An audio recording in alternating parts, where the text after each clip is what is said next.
Humanity has entered a dark age. Daily bloodshed drives us mad and deprives us of any hope for a brighter future. Horrible monsters have taken over the land and hunt humans, as they are the main element of their diet. A powerful, loud explosion occurred behind the huge army of skeletons. In a desperate battle, two knights clashed, their strengths equal. This made it increasingly difficult to win with each passing minute.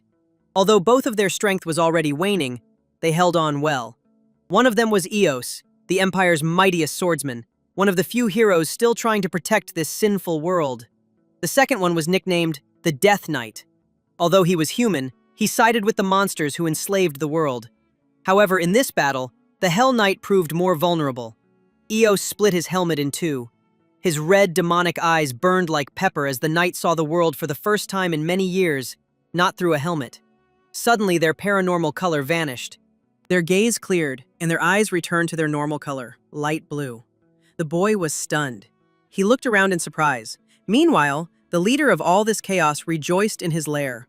He finally brought that damned empire to its knees with his own strength. There's an old saying that goes, "The longer the wait, the sweeter the revenge." Although the path was long, he eventually achieved what he had planned 1,000 years ago. The empire had been enslaved by none other than the Archlich named Dorgo. The empire's ruler Helios was now his prisoner. Emperor Howard Adel Light was furious. How dare some monster exterminate his entire people? He cursed the enemy in every possible way, but Dorgo even liked it. When the man finally stopped his useless screams, the Lich asked if he could continue with his coronation. After all, he united an entire continent for the first time in history, so he had to celebrate somehow. Calling himself an emperor is hardly an exaggeration. It is true that credit must be given to the Demon Kings and the Death Knight, who obediently helped him achieve his goal and did a great job. Dorgo ordered the Death Knight to bring him the Emperor's crown. The golden headdress shone beautifully in the sun. It would become a visible symbol of the Archlich's greatness. The Dark Knight took it in his hands and slowly approached his master. He made the greatest contribution to bringing Dorgo to this point, which is why he was entrusted with carrying the crown. The new emperor considered rewarding the boy for his service, but then decided that he, as his slave, could do without it. Isn't serving him already the greatest reward in this world? However, something unexpected happened. Just as the crown was about to be placed on the ruler's head, it exploded and shattered into tiny pieces. The Archlich, of course, was almost unharmed, as he managed to reflect the blast wave with his magic. Moreover, the Demon Kings immediately rose to his defense. But a small fragment of the crown still wounded the ruler. He was confused. Why did his faithful assistant do this? He asked the guy about it, but he, as if he hadn't heard him, said that he had finally managed to do what he wanted. For the first time in many years, he can act according to his own will, rather than following the orders of the Dark Lord. The Archlich thought all this time that he had erased the boy's consciousness, even during their first meeting, but this was not so. The boy's consciousness remained intact, but he couldn't control his actions, so he simply observed everything, trapped within his own body. Dorgo calmly stated that the Death Knight was his greatest creation. Therefore, for his achievements, the Lich would allow him to vent his wrath on his creator just once, but only until he found a way to regain control of the warrior. So the Demon Kings immediately pounced on the rebel. But the guy turned out to be quicker, and swinging his sword, threw them all away from himself with a burst of energy. The Archlich is shocked. How could one get rid of all the Demon Kings with just one swing of the sword? In that case, we'll have to resort to the backup plan. The Dark Mage summoned a massive army of evil spirits and ordered them all to tear the traitor to pieces. But as soon as they started running towards him, the Death Knight cast a spell to order them to stop, and they froze in place. His eyes gleamed dangerously. He commanded them all to surrender immediately, using his incantatory voice. Glowing cracks began to spread across the body of the evil spirit. One more movement of the knight's hand, and they all flew apart into small pieces, breaking along those very lines. Here the Archlich realized his greatest mistake. He had created a monster akin to the gods, and then let it slip out of his control.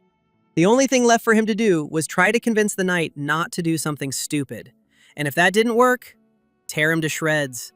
The knight is deluded if he thinks victory is his. Even if the Lich's body is destroyed, he will simply send his soul to another vessel. The knight interrupted his thoughts.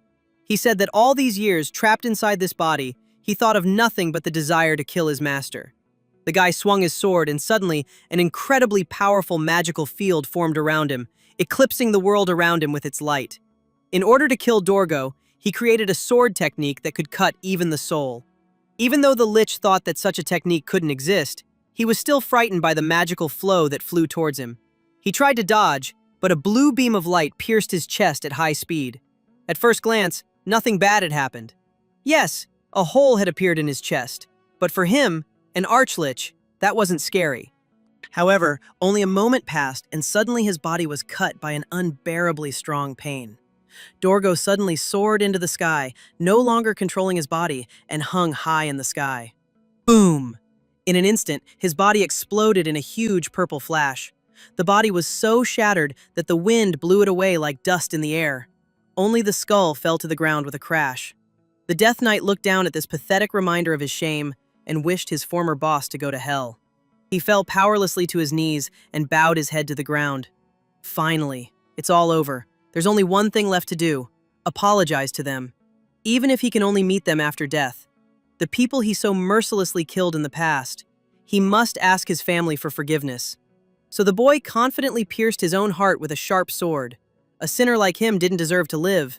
The boy's vision darkened. But just as he was about to face eternal darkness, a flash of bright light suddenly illuminated him. He opened his eyes with difficulty. He saw a sweet girl standing before him, waking him up and calling his name. Damien. The Death Knight, aka Damien, was overjoyed, thinking that it was God who gave him a chance to see his sister in hell before he fell into hell. But something was wrong. At the very least, why did his sister look so young? He hadn't thought about it before suddenly asking the question out loud. The girl laughed at the unexpected compliment. She thought her brother was trying to appease her before their father scolded him again. She smiled and told him he could count on his big sister. She also warned him it would rain soon, so it would be best to go home.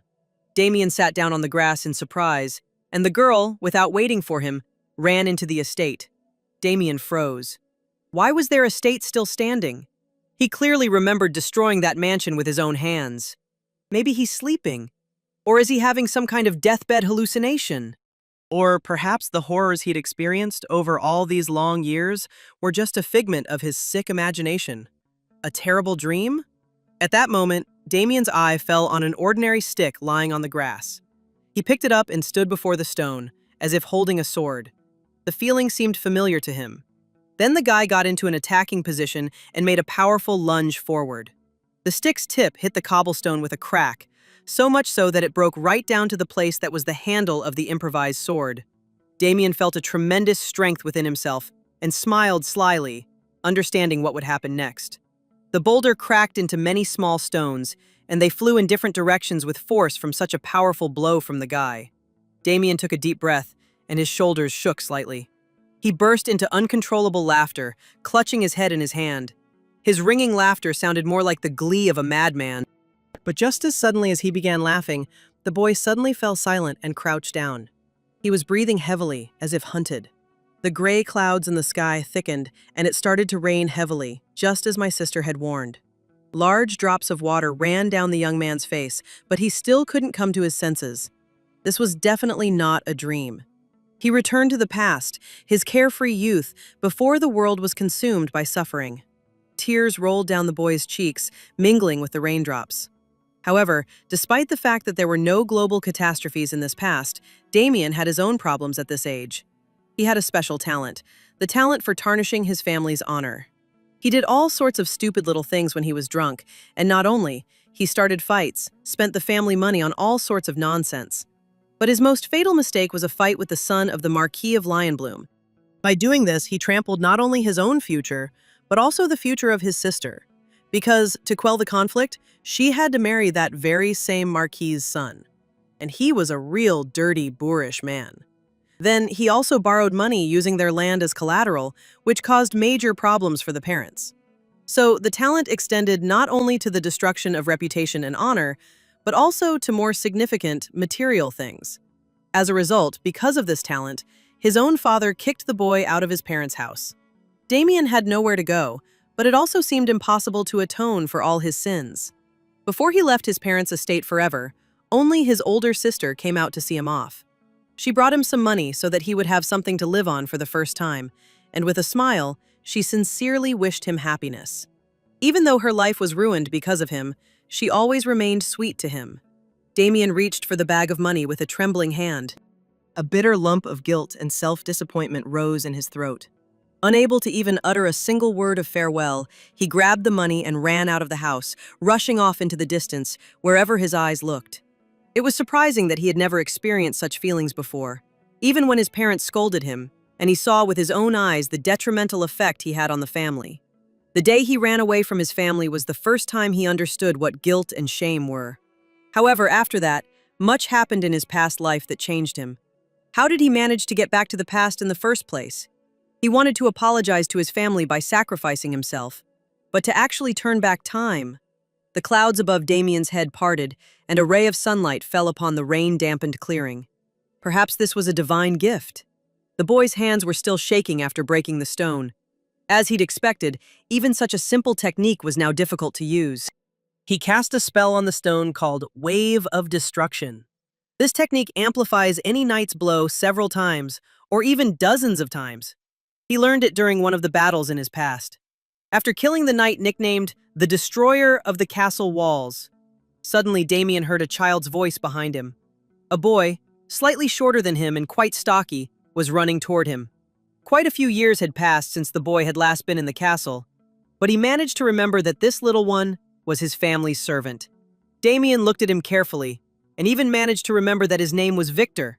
The boy raised his head to him and, having caught his breath, said that Lady Louise had been waiting for the young master in the house for a long time.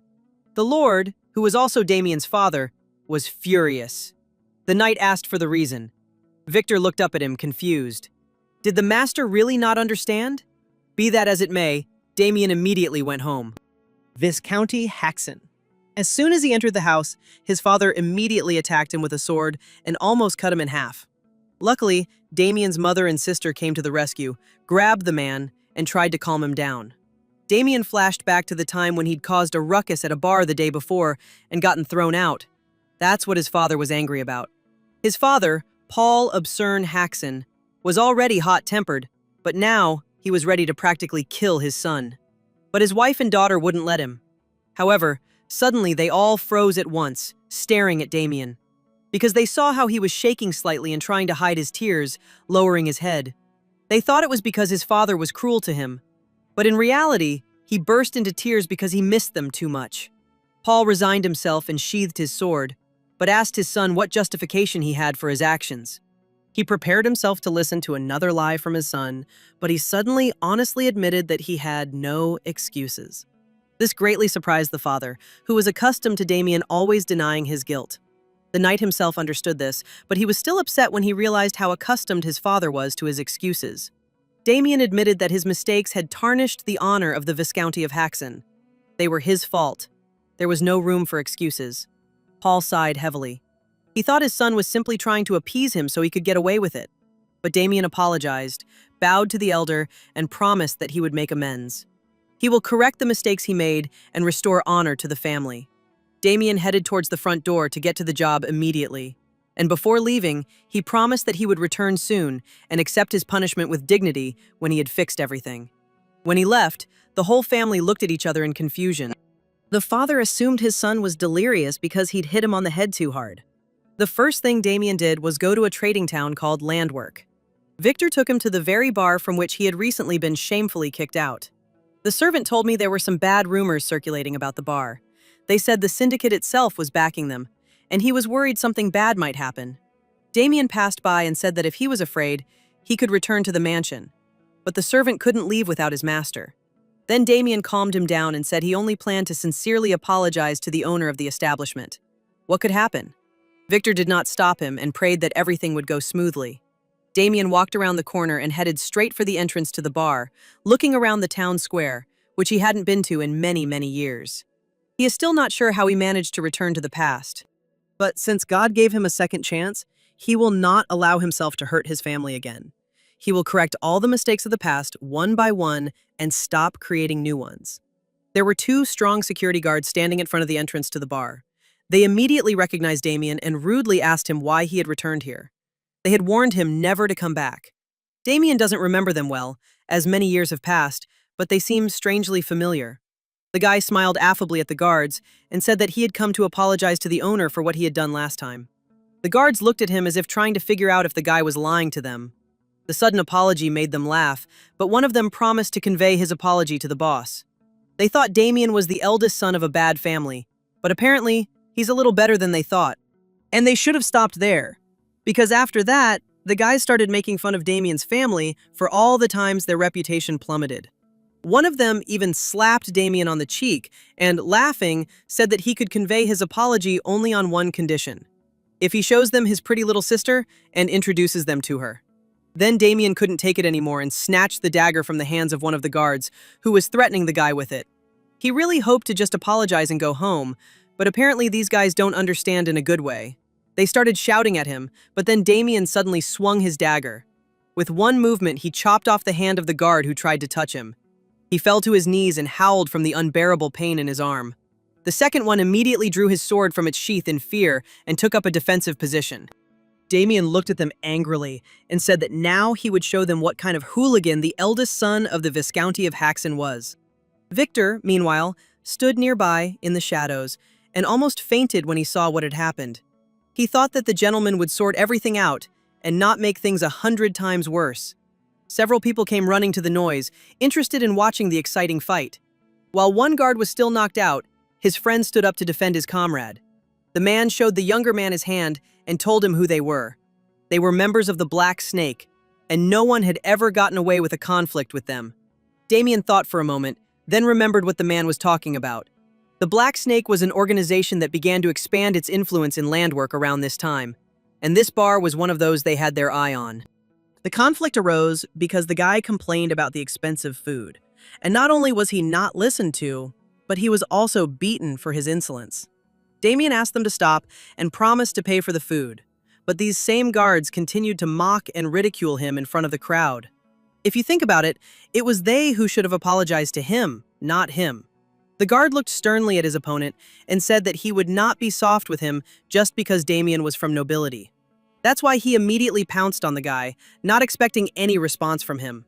But Damien simply tripped him, and the man fell awkwardly to the ground. He crashed his nose into the ground at full speed, and maybe even broke it. Damien mercilessly said that it would not be enough to even kill them all now for such behavior. But Damien will restrain himself for the good of his family. So he grabbed the guard's leg while he was still lying there.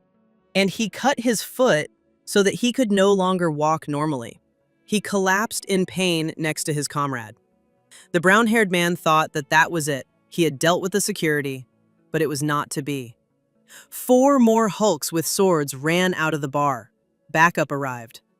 They asked him what organization he was from and why he was committing massacres in broad daylight. Damien said he didn't belong to any organization.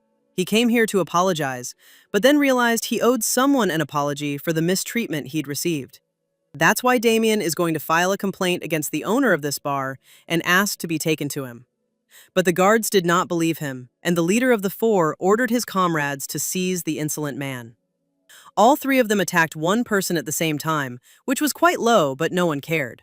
And to the knight himself, too, because he ran between the men, and like a hurricane, seriously wounded each of them. All 3 fell and tried to stop the bleeding. The wounds were severe. Their captain watched in shock. Damien had to stop briefly to catch his breath and compose himself. His body wasn't ready for such physical exertion after all. The captain, fearing that the same fate would befall him as his comrades, asked the boy to stop and apologize to him. But Damien still jumped up and chased after him to teach him a lesson. Inside the bar, all was quiet.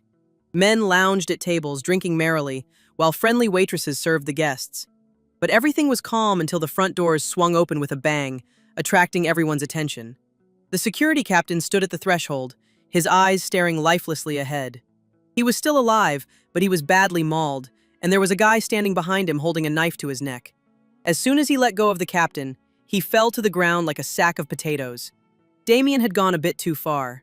Seeing a guy with a dirty dagger on the threshold, whose shirt and face were stained with blood, people ran out of the bar, experiencing terrible fear.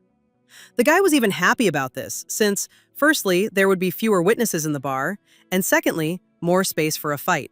Hearing the commotion on the ground floor, the cafe owner ran out of her office. He ran to the balcony and peered down. The bar owner's name is Anderson Home. He looked at the guy with irritation and asked where the security guards had gone and why they'd let him in.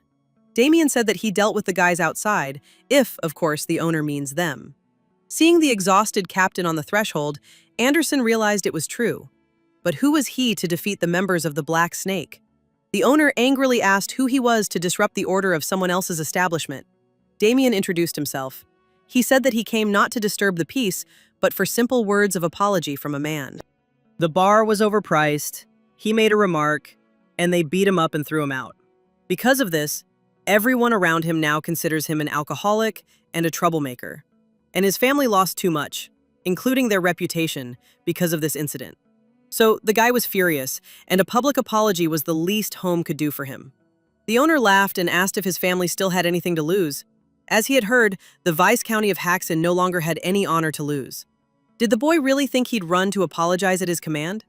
Better let him pay for the damage he caused the bar and get lost. A mad grin appeared on the brown-haired man's face. He had honestly intended to forgive these scoundrels, but it was too late to apologize now. If the owner wants to play differently, then so be it. Pushing off the furniture a few times, Damien nimbly jumped up and found himself on the same level as the man. He must pay for what he said. No one has the right to speak ill of the Haxon family. But suddenly, an unknown warrior in a black hood flew out right in front of the owner and pushed Damien away from the boss. Damien found himself down again and landed on the floor. The master praised his servant for arriving just in time. Damien was pleasantly surprised by his opponent's strength. He also praised him and said he shouldn't work in a place like that. This knight's name was Sir Ted. Although Damien didn't know it, he recognized the man as a man of noble birth. So what is a strong knight doing in such a place? Knights in this world follow the path of martial arts their entire lives. Based on their skill level, they are assigned ranks: trainee, apprentice knight, and official knight. The last rank is the strongest. Official knights are knights who can freely use aura. They use their internal mana energy to enhance their attacks and can cut down mountains with a single blow. They are people of exceptional talent. The owner of this bar was incredibly lucky to have such a warrior at his disposal, and he knew it perfectly well. He proudly announced that Ted was a knight apprentice who was very close to the boss of the Black Snake.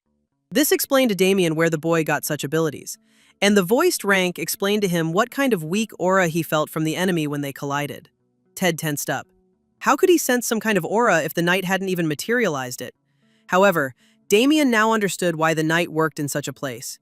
He was thrown out because he was not talented enough to advance to the rank of official knight.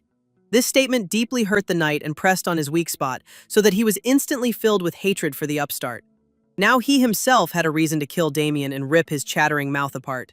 The guy jumped from the balcony and tried to hit his opponent, but the brown-haired man deftly dodged. The elder's movements were wide and his strikes precise. For a knight in training, he was quite skilled, but Haxon was more agile. Damien managed to dodge all of his blows, but he's almost at his limit. With a body like this, he can't push himself to his full potential. Soon, we will need to focus on improving the endurance of this body. After a few minutes of fighting, the knight's patience was at its limit, and he demonstrated his signature blow. It was a powerful secret technique that was supposed to hit Damien like a killer beam. The guy closed his eyes. This requires a suitable response. At such a crucial moment, for some reason memories from his past life flashed in his head. The time he fought a crazy mercenary. He said he didn't kill everyone because that would end all the fun in the world. But he was not averse to killing the Death Knight. He seemed like an interesting opponent to him. Out of the kindness of his heart, he first offered Damien to leave if he did not want to die in battle. But he not only didn't answer, but didn't move at all. The guy himself was nicknamed the Phantom Assassin. He was a legendary killer, master of the Death Blade. He then said that since Damien had asked for his own death, he would reveal his secret technique to the enemy. Most of the human body is made up of water, and the use of technology was directly based on this title. He rushed past Damien and slashed at him with his sword, using the Death Blade's secret technique. The knight fell to the ground, his torso and legs separated from each other. It seemed he was dead. But when the assassin turned around, he saw that the knight had miraculously remained alive. Moreover, he rose to his feet, and both parts of his body grew together thanks to an unprecedented level of regeneration. Thanks to Dorgo's service, the boy became half undead and acquired such useful abilities that they helped him win any battle. The knight pierced the mercenary with his piercing, searching gaze. He seemed to scan his opponent and then pounced on him with renewed confidence. Surprisingly, it only took him a few seconds to understand how the assassin's technique worked, so he killed his opponent with his own technique. Since Damien still had all the knowledge from his past life, he couldn't help but use the skill he had learned earlier. With the same Deathblade technique, he cut Ted's body in half. It's always like this. All of Damien's enemies couldn't believe what had killed them. After becoming a Death Knight, he gained a unique ability. The ability to absorb the skills and talents of your enemies. Seeing how mercilessly his henchman was dealt with, Home was very scared. And together with the surviving guards, he offered his deepest apologies to Damien so that things wouldn't get any worse. They also paid a huge amount of money as monetary compensation for the damage and inconvenience caused. Damien didn't even hope for financial consolation, but if they offer it, there's no point in refusing. The guy noticed that a little boy was watching them from the doorway. He realized it was Victor, so he ordered him to come in and pack everything the owner had given them. Victor carried out the order, looking at his master a little timidly. He would never have believed what had happened if he hadn't seen it with his own eyes. When did the master learn such sword techniques? When all the gold was packed into the backpack, the owner walked Damien outside and wished him a safe journey home. Damien didn't answer and proudly trudged back to the estate. Anderson, although he looked friendly in the last minutes, cursed the guy silently. He was already planning his revenge in his head, but then suddenly, Damien's blade whistled right next to his head. The boy cut off his ear as punishment for his terrible behavior towards the aristocrat and threatened them to be afraid to mess with him. Damien ordered the man to tell his boss at the Black Viper that if they laid a finger on his family, they would not get away with it. Home nodded his head in agreement, but silently promised to respond to Damien with the same cruelty with which he treated them. Now Damien was definitely heading home. Even though he'd accomplished something quite important today, he realized that this would not wash away his past sins, but in his new life, he can at least become better, and no longer disappoint your family, but on the contrary, help them. This evening, the estate of the Marquis of Lionbloom. A young man stood in front of the mirror and admired his reflection. He told his brother, who was lying behind him, about the proverb, "Love is always followed by pain." The brother thought that the guy was getting ready for some dangerous fight since he was saying such things, but he, on the contrary, was getting ready to find his love. The next morning, Viscount Haxon. Damien didn't make it back by nightfall, so he had to stay at a motel. It wasn't until morning that he and Victor finally returned home. The boy complained that, unlike his older brother, he hadn't slept well that night. What he saw last night had shaken him so much that he couldn't sleep a wink. But the main thing was that everything went well. Of course, Damien deviated from the original goal, but they got a big reward. And most importantly, rumors will soon begin to spread that some daredevil was defeated by the Viscount's eldest son. And then they won't treat their family so frivolously anymore. And the rumors about the Viscount's worthless son will diminish. Victor agreed with everything, but he's worried about the Black Snake. Damien beat up not only their men, but even the hired apprentice knight. The guy assured them that no matter how brave they were, they would not dare attack a noble family. Victor believed him and calmed down a bit. Then he asked where the young master had learned such a sword technique. The guy answered evasively that he simply trained from time to time and somehow got the hang of it. Suddenly, from the other end of the corridor, someone angrily called out to Damien. It was his father, running towards them. Paul was mad as hell because after Damien got scolded yesterday, he just disappeared for another day. He thought that his son had done something stupid again, and now they would have to pay twice as much. But Damien calmed him down and said that during this time he had taken care of the last scandal.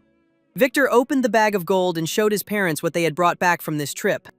The boy's mother, Marilda, nearly fainted with joy. Finally, they would be able to pay the servants back wages. Damien explained that he returned to the bar where he'd been kicked out and cleared up the misunderstanding. The bar owner gave him all of this as an apology. The parents couldn't believe that everything their son said was true, so they were a little wary about the money. Damien said that since they didn't believe him, they could ask Victor, since he saw everything with his own eyes. The boy winked at the servant and asked him to confirm that everything he'd told him was true. Victor agreed, even though Damien's story had been embellished. The parents had no reason not to trust the boy, so they were convinced that their son was not lying to them. Damien is a pathological liar, but at least this story wasn't a traumatic lie for his parents. After talking with his parents, Damien went for a run on the slope to get some exercise.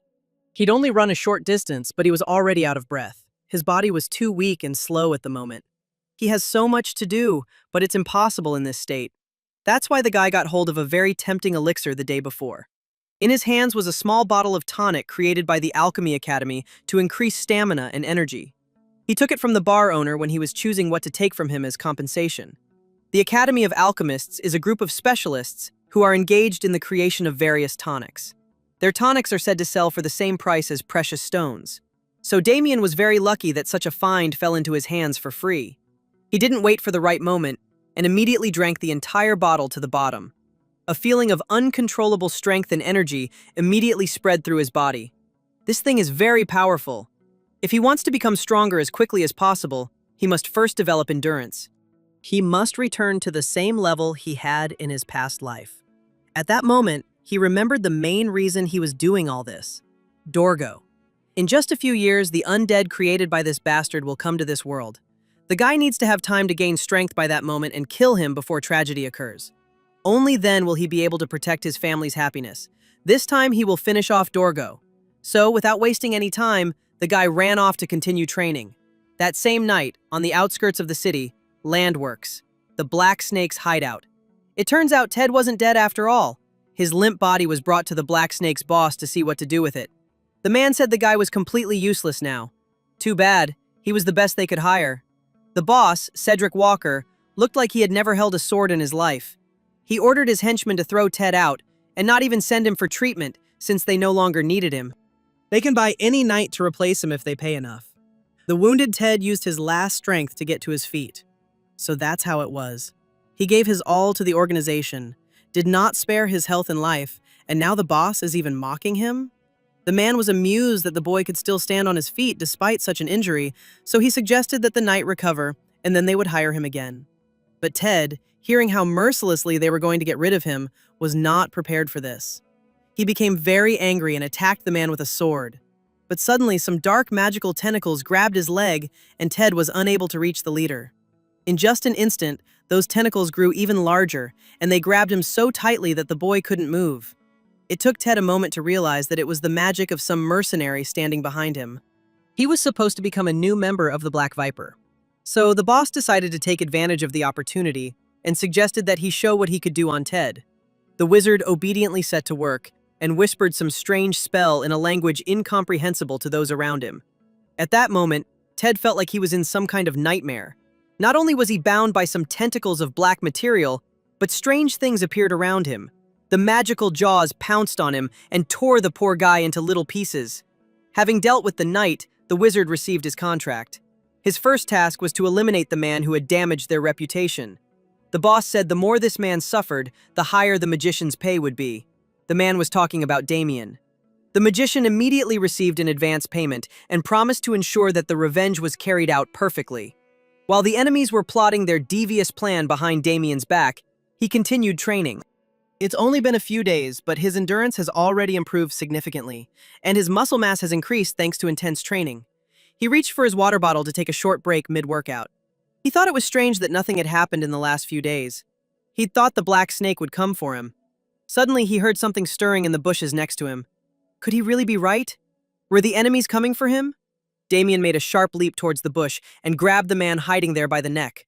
But it turned out to be not a spy, but his younger brother Abel. Damien let him go. The brother, rubbing his neck, looked irritably at the elder and said that he had become much stronger during the time they had not seen each other. Damien, looking at his brother, tried not to dwell on the thought of how he had inhumanely chopped off his brother's head in his past life. He extended his hand to the boy to help him up and sincerely apologized for frightening him.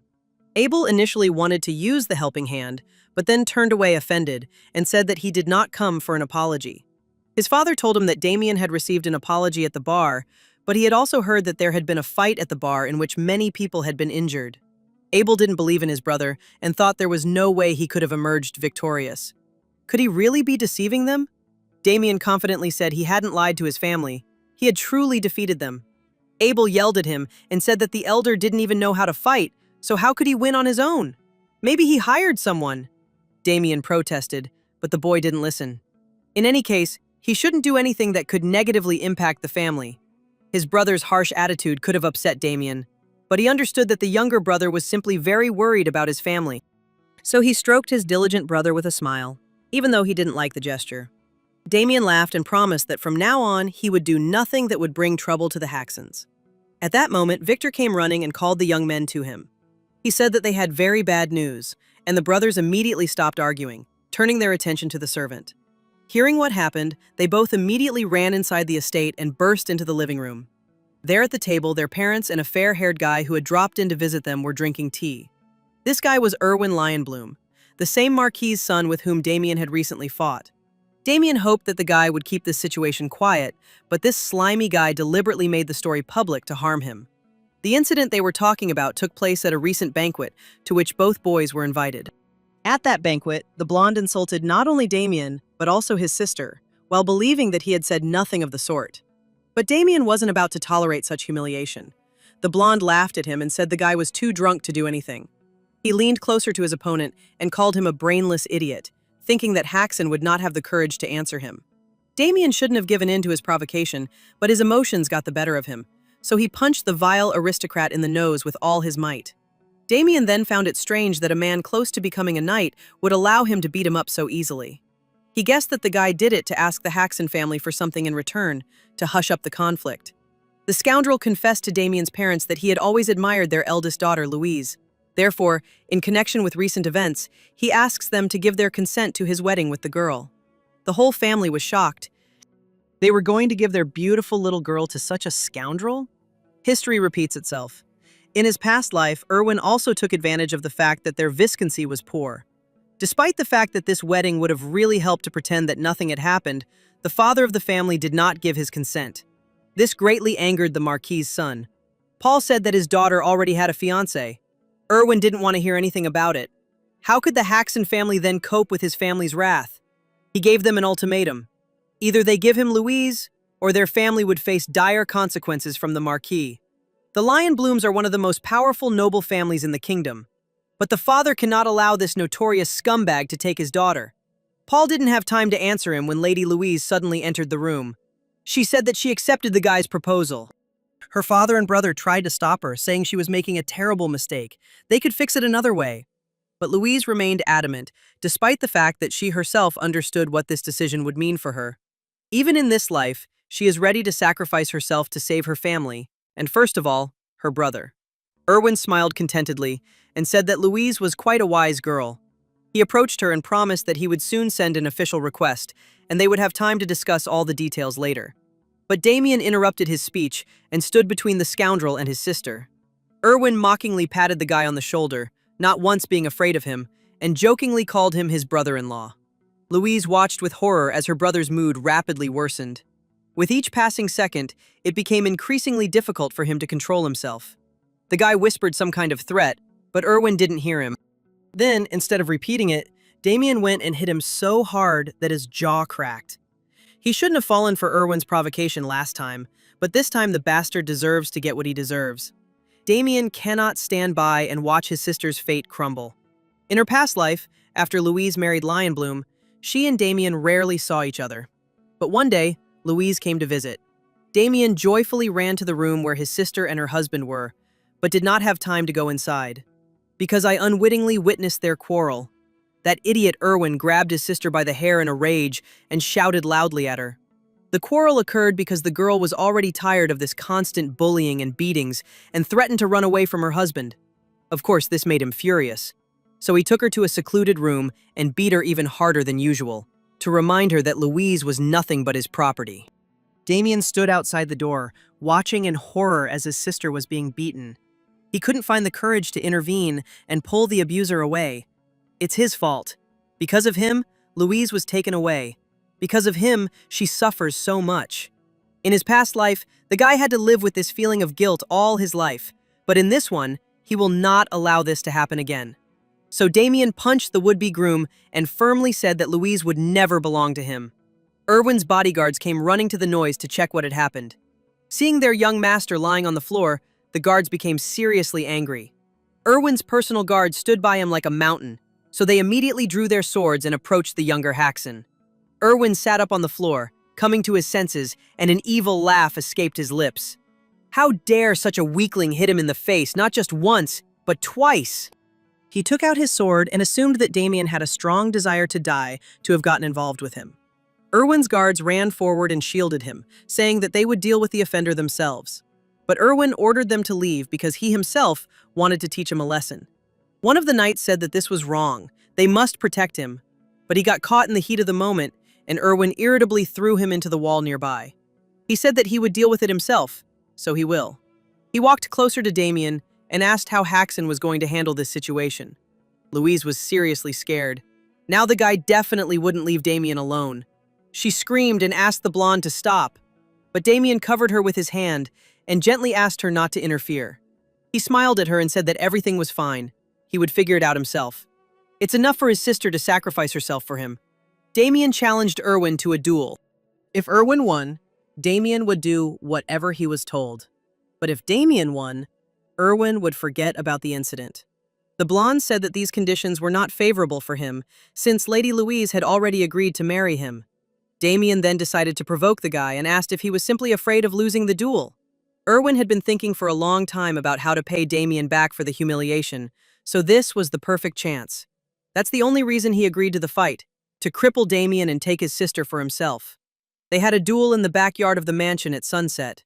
Marilda suggested her husband stop them, but Paul trusted his son. If he sounded so confident, he must have had something planned. Abel was not as confident in his older brother as their father, because the younger Lionbloom is presumably already at the level of an official knight. Damien will have no way of defeating him. Irwin looked at Damien and, not noticing that he had no weapon, asked if he was really going to fight without a sword. Damien pulled out an ordinary table fork from behind his back and said that this would be enough for him to defeat Irwin. Everyone present, including Irwin, nearly dropped their jaws. Is Damien kidding me? Irwin didn't even take this as an insult, but just laughed loudly. He thought Damien was simply out of his mind with fear, and he warned him that he would not be lenient with him just because of his choice of weapon. He lunged at the guy, but Damien jumped aside from his blow. Realizing that the fight would not be so simple, Irwin decided not to hesitate and used the sword technique of a ferocious roaring lion on his enemy. He swung his sword and stamped his foot so hard that a huge wave of force hit Damien's side, which actually sounded like a powerful roar. But when the haze of dust cleared, Irwin saw how confidently Damien continued to stand on his feet. The guards were horrified.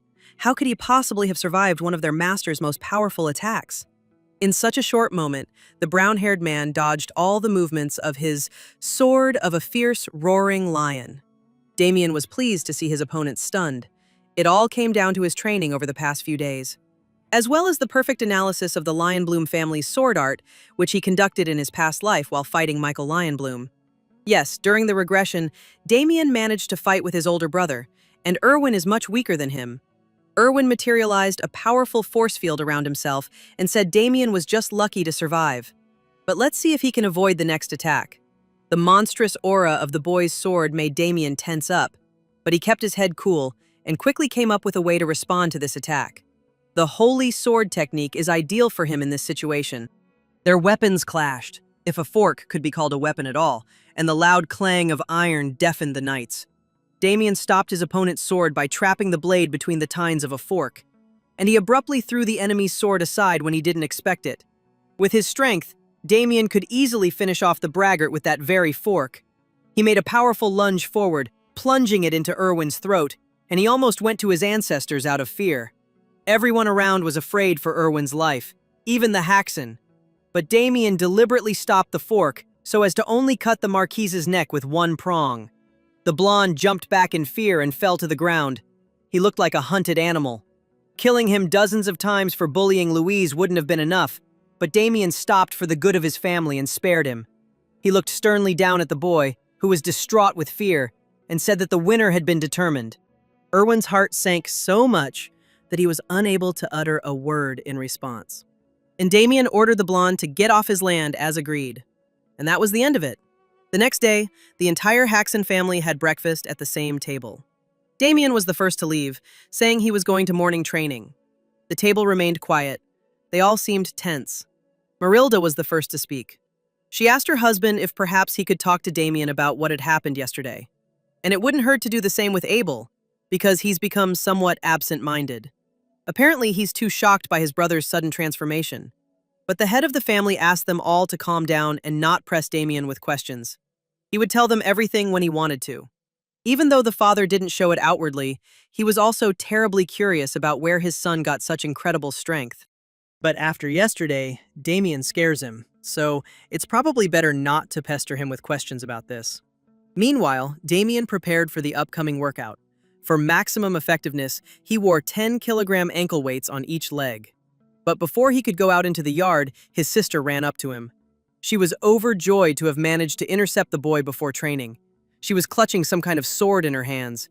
The girl, a little nervously and embarrassed, said that she wanted to talk about what happened yesterday. Damien froze for a moment, then remembered that he should apologize. He asked her forgiveness for having acted recklessly and put her in a difficult situation. He should have apologized in advance and said that he would do everything to ensure that something like this never happened again. But she stopped him and said he didn't need to apologize. On the contrary, she had come to thank him. In fact, she was very scared. Even though she had said she would go with Erwin, her heart was saying a clear no. Damien looked at her tenderly. So this is what she wanted in her past life. She is very grateful to her brother for standing up for her. Yesterday, she regretted it, and at the same time was glad. However, now she's genuinely happy that it's all over, and it happened thanks to Damien's support. The boy couldn't help but smile when he saw how genuinely happy the older woman was. He said that he himself would like to thank his older sister for everything. The girl didn't understand what exactly he was thanking her for, but Damien didn't specify. He thought the conversation was over, but his sister had something else for him. She handed him their father's favorite sword and said that he had given it to him so that his son could use it in his training. The girl secretly told him that even though their dad wasn't very good at expressing his feelings, he still loved Damien very much. But he said to convey to him the following words. Damien is the son of a viscount, and therefore he will never again dare to use a fork instead of a sword. Damien grinned and pulled the sword from its sheath, testing it out. He really liked the way the dangerous blade shimmered in the sun. And it's good that he doesn't know that his father has many other favorite things. That way, the gift will seem more precious. The day passed relatively calmly for the Haxons, but at night, dark clouds began to gather over the mansion. Although the onlooking guards were watching the entrance to the mansion, there was something that their keen eyes could not catch. Some kind of black matter that slid neatly towards the mansion and silently knocked them out so that they wouldn't cause any problems. Sinister themes crept inside, onto the mansion's grounds, and it turned out that the very same wizard from the Black Snake was hiding under this spell. Inside the estate, everyone was asleep, both parents and their children. No one heard anything happening in the house. And under cover of night, the dark magician made his way into Luisa's room, stopping next to her bed. He licked his lips slyly at the sight of such a beauty. The girl was fast asleep. He'd actually come at Black Snake's request, but he'd unexpectedly struck it lucky. How could he pass up such a vulnerable cutie? But there was still one person in the house who was always on guard. Damien appeared in the doorway. He glared angrily at the intruder, barely containing his ardor, and asked what he was doing here. Damien felt a strange energy coming from this room and realized that someone had gotten into them, so he came to check. The mage hesitated. How could he, if his magic was supposed to put everyone to sleep? He hadn't even noticed the stranger's presence until the boy came so close. Without waiting for the guy to attack him first, the magician decided to act preemptively. He conjured a powerful energy pillar that struck straight at the young man. The knight jumped to the side, and this thick beam hit the wall, smashing it into pieces. The wizard looked at him with a crazy look and asked the guy who the hell he was. Damien laughed it off, saying he should be the one asking that question. After all, the enemy had broken into his house. That's why I asked him directly who he was and what he was going to do with his defenseless sister. But at that moment, a noise was heard at the far end of the corridor. It was Haxon's guards running toward the noise from the room. It seemed the servants had awakened from their sleep by the sound of a magical explosion. Moreover, it was beginning to dawn. The mage would be in trouble if a crowd gathered, so he began to envelop himself in a viscous, demonic mixture of magic. And, completely dissolved in it, he went out the window, escaping. Damien rushed after him but did not manage to stop him, and the enemy climbed down along the wall and disappeared into the distance. However, he did not manage to disappear completely from the estate. In his haste, he accidentally left a small piece of his dark magic on the window frame, which the boy noticed. A little later in the morning, the servants noticed another unpleasant consequence of the previous night. One of the family's prized horses was found dead. The servants were horrified. The Viscount, upon learning of this, would be furious. But how did this happen? The horse was completely healthy yesterday.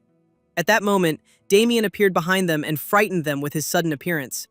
They thought that they would definitely be punished now, but Damien said that he was not going to blame anyone and asked them to remain calm. He smiled and asked the boys to leave him alone to check something. The servants obediently left the room. He bent over the animal and studied it.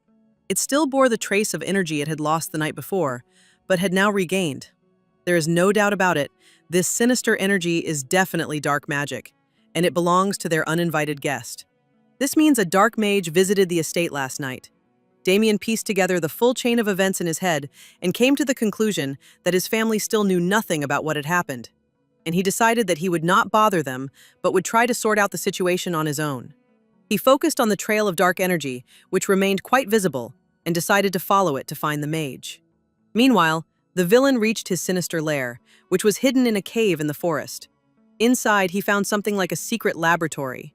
Inside, he discovered a large cart filled with a variety of magical ingredients. The Black Snake's boss provided him with everything he needed to carry out his plan. Only, he told the boss that he needed ingredients for a curse spell, but in fact, he blatantly lied. Now he would be able to conduct his experiments at any time. However, the current state of affairs still frustrated him. With the church on his tail, he had to go into hiding and now makes his living doing menial tasks. Just when he thought that he would have to lie low soon, he heard heavy footsteps behind him. Someone from behind contemptuously asked the magician what kind of stench was coming from his cave. The guy standing behind him advised the old man to air out his den. It was Damien Haxon, the same guy he had fought last night. Damien told him that he found him easily, as he followed the stench left by the magician. But the man isn't afraid of him. He heard the boy recklessly confront the black snakes, so he considers him nothing more than a reckless boy. Since Damien had already guessed everything, the mage did not hide the fact that he had been hired to cause as much damage to the Haxon family as possible. The guy chuckled. What a pity. The wizard took on such a dirty job and now he'll die because of it. This statement made the man laugh quite a bit. What a presumptuous young man. The mage's face twisted into a crazed grimace. He had imbued his body with dark magic and prepared for battle. Now he was fundamentally interested in defeating the boy. But Damien wouldn't let that happen. He casually confessed to the mage that he'd sworn to himself that in this life, he wouldn't kill anyone unless it was absolutely necessary. There is one exception, however. Dirty magicians like him. The man was surprised that Damien could distinguish dark magic from ordinary magic. Apparently, he was no ordinary guy. This knowledge only strengthened the mage's desire to deal with him. If Damien managed to slip away, the man would be in serious trouble. But Damien confidently flew past the magical beams that the mage launched in his direction, and he quickly covered the distance between them, getting very close. With his blade, he cut the magician's body in two, and dark energy, like a fountain of blood, splashed in all directions. However, something unexpected happened. The wizard did not die, but took on a jelly-like form thanks to his skills, and survived. His body is reassembling itself. Apparently, this is the same ability Damien saw in the mansion. The magician is quite powerful for someone who takes on such a crappy job. Every time Damien cut the man's body with his sword, the same thing happened as the first time. The mage recovered in a second. Damien got really angry and said that he would then cut him until there was nothing left of him. A deadly wave of rapid chopping blows and powerful lunges fell upon the man. The magician admitted that his technique was not bad, since in order to escape the blows, he had to split himself into small pieces. However, the moment Damien walked in here of his own free will, he signed his own death warrant. Behind Damien, the familiar demonic monsters in the form of flying jaws appeared. The tenacious demonic tentacles grabbed Damien, and the jaws, opening their mouths wide, attacked him, clicking their sharp teeth. The magician had enchanted every corner here to prevent persecution of the church, but now, all these traps have fallen upon another intruder. The magician laughed madly, and threatened that he would regret crossing Yulan's officer's path. Dark energy has completely enveloped the young man, and if the process is not stopped, his body could completely rot to the ground. The magician chuckled sarcastically, and told Damien that by trying to escape, he was only shortening his life. But at the same time, he was glad that the boy was suffering, because this suited the customer's conditions exactly. Now that no one will disturb him, he will meet with the lady he met at the Haxon's house. However, there was a cracking sound behind him, and Damien cut through the black material with his sword, miraculously getting out. The magician was shocked. How much did this guy know about black magic? But Damien was no less stunned. How could the powers he'd gained in his past life while serving the Dark Emperor remain within him? This power is also known as the power of God. Damien received it while serving Dorgo, who was obsessed with the idea of creating an invincible warrior. First, he gifted his Death Knight with the strongest body and filled him with the most powerful magic. However, this wasn't enough to completely satisfy Dorgo. Damien was destined to become the most powerful sword and the Lich's greatest weapon. So he took the dagger in his hand and cut his palm, releasing dark blood mixed with black magic.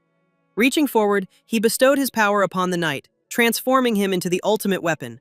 However, he himself did not expect how strong the effect of his actions would be. As soon as Dorgo gave the knight just a small part of his energy, the dungeon was illuminated by a powerful pillar of light. A magical vortex surrounded Damien, and his body was completely saturated with the incredible power given to him. Dorgo himself was confused by this unexpectedly powerful force. Damien's body was not ready for such a flow of magic, so he screamed hysterically, barely holding the energy inside himself. Finally, Dorgo's plan came to fruition, which the Archlich could not help but rejoice at. Finally, his right hand acquired the power of a god. Now they would be invincible. But why did Damien retain the power of God after his regression? It was definitely the same power he wielded as a Death Knight.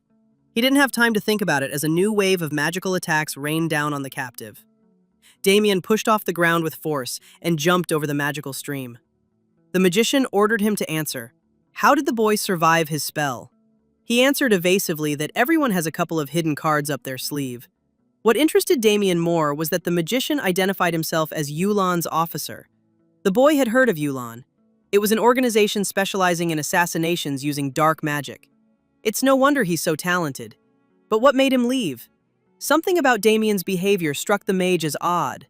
The longer the fight dragged on, the worse off the mage found himself. It was time to use his secret weapon. He'd saved it for when he encountered the church, but things were getting more complicated here.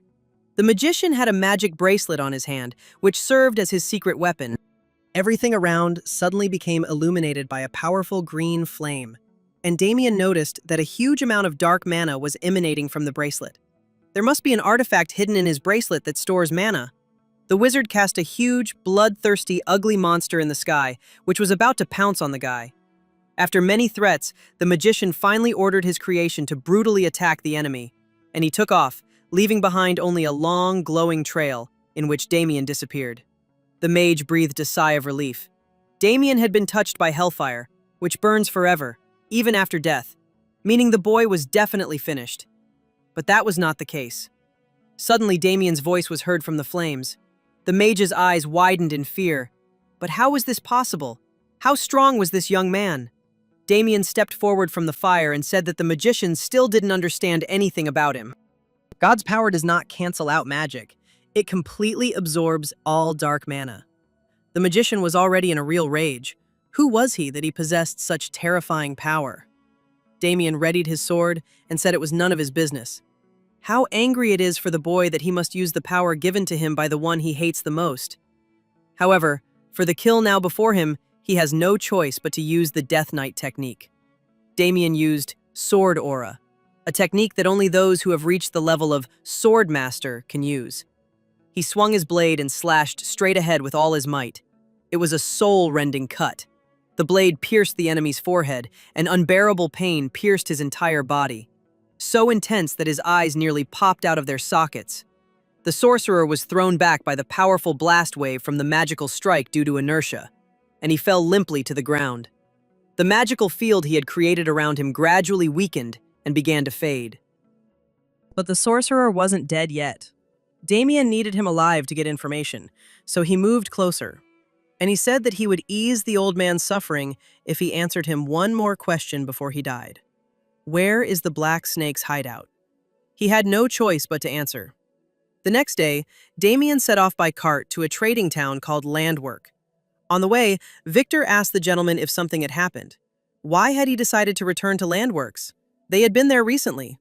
Without looking up from his book, Damien told Victor that since he had decided to accompany him, it would be better if he did it silently. Victor's attention was drawn to the ominous book in the owner's hands, so he inquired about it. Damien said that he had in his hands a grimoire of dark magic that he had recently acquired by defeating a dark wizard.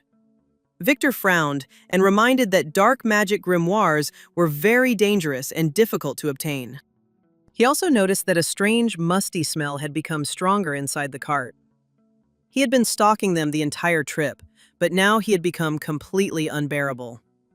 When the carriage arrived at its destination, Damien grabbed a small bag and jumped out.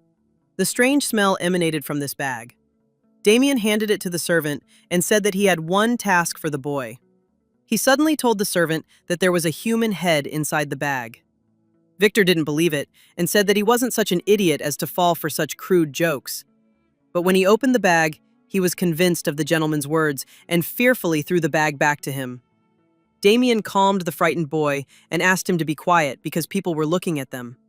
He will later explain to Victor what happened, but first he needs to do something for the master. He handed the servant the bag and the grimoires and said that they were to be delivered to a place that Damien would name. Only if they do as he said will it not get them into trouble. Having sent the boy on an errand, Damien himself went to the high tower in the center of the city. Two giants stood at the entrance. Noticing Damien, they shouted at him, "Who is he?" The guy came closer and introduced himself to the guards. "He is Damien Haxon of the Vice County of Haxon." The boy's name meant nothing to them and even made them laugh, because the young man's last name reminded them of a pig's leg.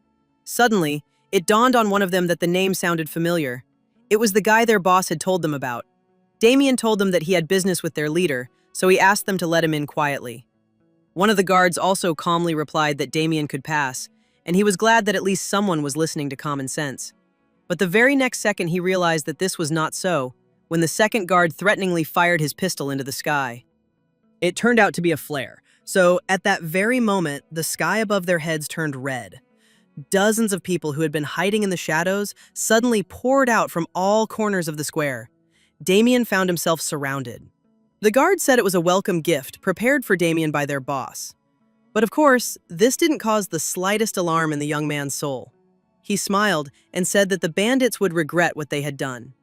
Meanwhile, inside the tower, a feast was in full swing. Sebastian Baker, the governor of Landwork, sat at the table, gorging himself. Next to him, the knight of Landwork, Robert, was drinking relaxedly. And the host of this whole party was the man who is the head of the Black Snakes, Cedric. Thanks to his appeasement of the governor, the latter decided to give him some trading places that were owned by other syndicates. It would be convenient for him, too, if the Black Snake took control of the entire Red Lights area, and they could cooperate and get rich together. The governor can easily suppress competitors with his power. Robert, already quite drunk, intervened in the conversation and said that it was a pity that he could not do anything for their plan. But Cedric flattered him and praised him, saying that it was so difficult for Robert to guard their glorious city of Landwork. The man really liked the flattery, and he laughed sheepishly. Cedric pretended to genuinely respect and desire friendship with both of them, but in reality, he was acting only out of his own interests. It would not be long before he could bow his head and flatter these people who were just pieces of trash to him. Soon he will use his connections, and the Black Snake will take over the entire city, and then it will be they who will bow before him. Just then, one of Cedric's henchmen ran into the room, looking very agitated. The man tried to drive him away because he was receiving very important guests, but the news turned out to be urgent. Cedric and his servant went out into the corridor so as not to disturb his comrades with their conversations. But after the servant's words, he could not control himself, and he shouted Damien's name angrily so that Robert and the governor inside turned to the door in fear. Cedric turned blue with tension. Why isn't that black mage doing his job? At least they set up an ambush around the tower. The leader sighed heavily and finally sent the servant back. There was no point in worrying about one pathetic aristocrat. Cedric believed that Damien had come here to certain death, since the enemies were many times superior to him, but he greatly underestimated the guy. Damien took another elixir from his pocket, which instantly increases the user's strength and endurance, and drank it down. A powerful stream of energy like lightning pierced his body. He was ready for battle. Damien ran past the horde of thugs and cut them in half. At this time, a mysterious trinity was rushing through the city, from which magic was oozing in all directions. They sensed that something was wrong near the Black Snake Tower. Hearing that the noise of the battle in the courtyard had stopped, Cedric went out onto the balcony to see what had happened. He had a bad feeling, and for good reason. Damien had dealt with his main army of mercenaries in a matter of minutes. Could it really be that he alone caused all the trouble here? The man frowned and asked the servant if this guy was the Damien Haxon he knew.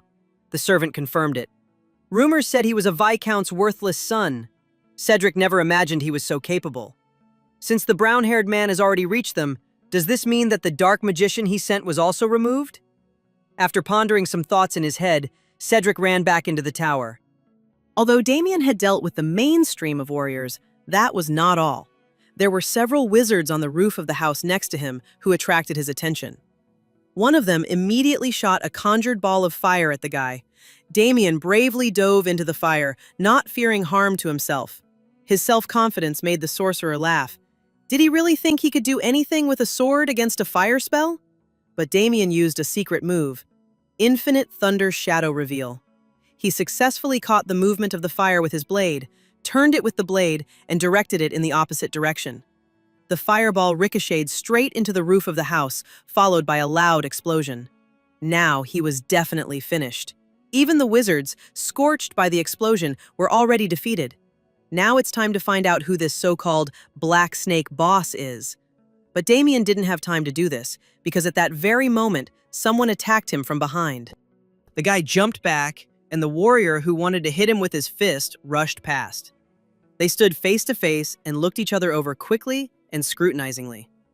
The enemy's aura is so thick that it tingles Damien's skin. The knight, shrouded in fog, confessed to the boy that he'd been wondering who the scoundrel who'd caused the unrest was. Apparently, he was in the right place. Damien, having studied him, came to the conclusion that in front of him was most likely an official knight.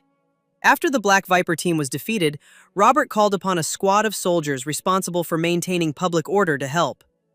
The governor appeared behind the guy and angrily asked Haxon how he dared to cause such a disturbance in the city center.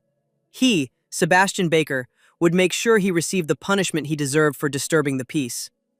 Damien tried to find out the reason for his detention, but Sebastian tactlessly interrupted him. And he said that Damien allegedly not only tried to take the life of Cedric, whom he called a good businessman, but also killed dozens of his innocent workers. Cedric's smile widened with satisfaction. He knew he should have been jailed according to the law, but it wasn't for nothing that he'd secured the support of influential people. The cheeky boy even benefited from this situation. Now he at least knows who the boss of the Black Snakes is. Damien laughed in the governor's face and said that if he thought Cedric was kind and innocent, he was a fool. He confidently said that he had nothing to fear, because he had not committed any crime, unlike the one mentioned above in the conversation. The governor frowned. He said he'd sincerely wanted to be lenient about Damien's outburst, but Damien had left him no choice. So he ordered Sir Robert and his men to deal with the offender. Robert introduced himself to the boy and ordered him to put his gun down and not resist arrest unless he wanted to get hurt.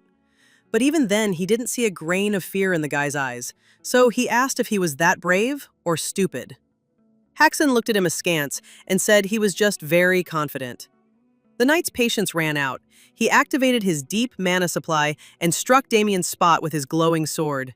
Damien managed to jump back, but thought that fighting the knight, given his current level, would be difficult. Now he needs to at least hold out until the right moment comes to counterattack. When Robert almost punched Damien in the face, he managed to cover himself with his arms crossed. The momentum of the blow threw Damien back several meters, but he did a somersault in flight, thanks to which he landed squarely on his feet. He tried to fend off the attack as best he could, but the knight still managed to hit him very hard. Damien looked back hopefully, as if he was waiting for someone. The knight noticed this and, attacking again, asked who the guy was waiting for. Suddenly, an unfamiliar figure appeared in the meadow and protected Damien from the man's blow. Robert's axe flew out of his hands and stuck in the ground behind him. Robert trembled slightly with fear and anger, barely able to control his emotions. He asked Damien's partner to introduce himself. The mysterious figure opened her cloak and removed her hood. It was a beautiful, strong girl in armor. The knights recognized who it was. The girl standing before them was a paladin. This was what Damien was waiting for. He turned around and saw another person, whom he asked why they were taking so long. It was Victor. He and two other cloaked paladins ran up to Damien. The boy tried so hard to arrive as quickly as possible that he was covered in sweat, but he was glad that he arrived just in time. The arrival of the paladins did not bode well for the Black Snake Society. Cedric glared at them, not wanting the church involved in this matter. Damien grabbed Victor by the cheeks and said that he should have run even faster. He barely managed to stand in front of them. However, the main thing is that Victor did what his master asked. Victor gave him a thumbs up and said that everything went well. A few hours ago, he arrived at the city church on Damien's orders. The church ministers were saying prayers at that very time. Victor asked for the attention of a girl who was kneeling before the altar. The boy looked very worried and tired. His sister asked him what had happened and where he was rushing to in such a hurry. The servant handed her a bag with the severed head of the magician and a note that the master had asked him to give. The boy said that this was evidence from his master that someone was working with a dark magician. This interested the girl very much, so she asked the boy to look at these things closer. First, he gave her a terrifying notebook, and only from it did it become clear that they were dealing with dark energy. She was also very interested in the symbol that was printed in the corner of the cover. Then she grabbed the bag with even more interest and looked inside. She pulled her head out of it, not at all disgusted, and was rather pleased with what she saw, while Victor was still frightened by her appearance. Finally, the girl found one of the leaders of Yulan, named Agito. Then she took off her church clothes and asked Victor where his master was, who had told him to deliver this to her. So Victor brought her to the castle. The girl was very impressed by Damien's actions. She thanked him for his help and said that now the church would sort everything out. Damien said that he would not stand in the way of the church and left these scoundrels to them. She bowed and thanked the young man again. Damien smiled. Luckily, everything was going as he planned. Holy church, they live their lives in service to God. They are infinitely merciful and generous to the common people. But when it comes to heretics and demons, they will not hesitate for a second and will throw their souls into the sacred flame. Yes, they may be considered a group of fanatics, but they deserve respect. The vanguard of this church is the paladins, and fortunately, these powerful paladins are now on his side. The girl loudly announced to the entire street that she had received a report about a man who had signed a contract with a wanted dark mage and was currently in land work. Passers-by who witnessed this scene began to whisper in fear. Who could possibly have gotten involved with such dangerous, low-moral people? Paladin announced that while they searched for everyone involved, the church would take control of the city. The governor was outraged because land work was a city granted self-government by the kingdom. The church could not rule the city while he was there. The girl told the governor that the eradication of heretics was the will of God, and that the power of the church was above the power of the kingdom. When he said that he would officially protest against it, the girl became even more excited. And she stated that Sebastian and his knight were the main suspects, so they had even less right to argue with her. She pointed her finger at Cedric and proclaimed that this man was hiding and supporting the dark wizard. The mere defense of such a person is already sufficient grounds for suspicion and punishment. The governor was furious. He hadn't even known his comrade was collaborating with such people, so he'd set them all up. The paladins had direct evidence, so it was useless for Cedric to deny his involvement. She showed them the dark wizard's diary, which described every item that Cedric Walker had purchased for the sorcerer. And they will have no trouble confirming that the records are true when they contact the stores that sell the products in question. Cedric tried to defend himself, to lie that there was a misunderstanding, but the paladins still ordered his arrest. They will find out everything and confirm it during the investigation. The paladins grabbed Cedric and his friends and put strong handcuffs on them. Before the governor was taken away, he noticed the satisfied face of Damien, who was standing nearby. From his reaction, the man guessed that the guy had planned all of this. But nothing could be done about it. Sebastian was seriously scared. They couldn't catch him like that. He had no idea what these fanatics would do to him. Cedric turned to Sir Robert and asked him if he was really going to give up just like that. He didn't answer, but only pretended to walk calmly, expecting punishment. And when the paladins relaxed a little, he rushed towards his battle axe with all his might. He grabbed the handle and immediately filled his body with mana to become stronger. He raised his weapon and tried to attack the girl first before running away. Damien didn't even intervene and defend her because he knows the man is making a mistake. The blow from the axe missed the girl and crumbled the asphalt. She took advantage of the moment and struck Sir Robert from the side. Her fist magically pierced the knight and left a jagged wound in his chest. A hole appeared through his body that was incompatible with life. The man died instantly, and his lifeless body fell at her feet. Anyone who disobeys the will of God will be punished. That is her motto. With their only protector defeated, Cedric lost all hope of salvation. The governor struggled, tried to break free, but to no avail. Damien and Victor stood to the side, gloating over the defeated men. Contrary to the rumors, he turned out to be a complete non-entity. Thanks to the paladins, everything was settled. Although Damien assumed the girl was very strong, she turned out to be even stronger. Judging by her sacred power, there is a high probability that she is a disciple of the Azure Flame. Azure Flame Brigantine is the most powerful person in the church, one of the 5 great saints. He is famous for executing a large number of heretics. After finishing with the criminals, the girl approached Damien and praised him for his work in eliminating Officer Yulan. For this act, the church acknowledged the fact of his assistance and will not accuse him of anything. Damien honestly admitted that he didn't quite understand what she meant. But the girl demonstrated that she had figured out Damien. He had only called the church to cover up his attack on the Black Snake. Damien apologized to her, just in case his actions had offended them. The Dark Mage had not only cursed his territory, but had even tried to harm his family. The girl was touched by his words. She calmly said that, given the circumstances, she could not hold him accountable. She turned out to be much more flexible in her reasoning than the public believes. The girl promised Damien that the reward for Agito's head would be paid soon. As Damien suspected, there was a bounty on this man. So for his elimination, he would also receive 1,000 gold coins. But the guy said he wanted to get something else instead of the agreed amount. He would like to learn one of the mana cultivation techniques belonging to the church. The girl was surprised. The guy was strong enough to take out an entire gang on his own, but he needed their equipment? The point is that after the battle with the Dark Magician, Damien realized that he was lucky enough to win back then only due to his power. But to defeat even more powerful enemies in the future, he needs more. On his way, he will encounter many more powerful monsters against which the power of God will no longer be enough, especially when the time comes to meet Dorgo. He needs to reach a higher level. He definitely needs the mana training techniques used by knights, techniques more advanced than what he studied. Damien told the girl that he had only learned basic techniques and was asking her for a reward of this kind in order to master something more complex. The paladin sensed the powerful mana coursing through Damien. If he's not lying about his basic techniques, he possesses exceptional talent. He also has the determination to get rid of heretics without hesitation. After thinking for a bit, the girl said that she was ready to offer him an alternative reward. And she asked if he was by any chance interested in becoming a paladin. Damien confidently replied no. This disappointed the girl, but no matter. She sadly asked why the guy wasn't attracted to this. Becoming a paladin is the greatest honor bestowed by God, allowing one to punish evil in his name. The girl got angry and asked if he even knew how hard it was to get this position. Unfortunately, Damien never had a shred of faith. Besides, he has no interest in living in a church like a dog. In order not to upset the girl too much, Damien gently answered her that he was supposedly not yet worthy of the love of God himself. For now, he wishes to travel the world and follow the path of the Lord as his humble follower. Surprisingly, Damien managed to make a good impression, and the girl's spirits perked up again. She happily rattled off that she agreed to fulfill Damien's request and would also always wait for him at the church if he changed his mind. And she would like to ask him for something else.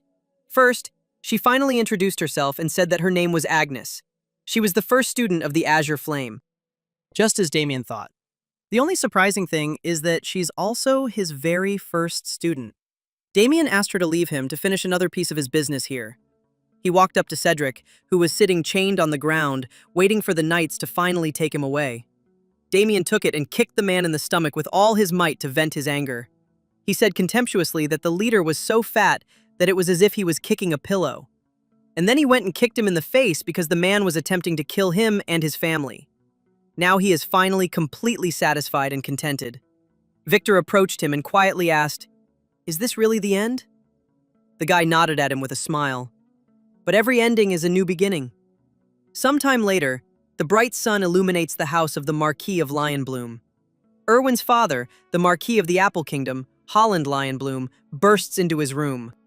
The guy is lying under a thick blanket on his bed and shaking violently. The man walked up to him, shook him by the shoulders, and asked what the hell had happened while he was gone.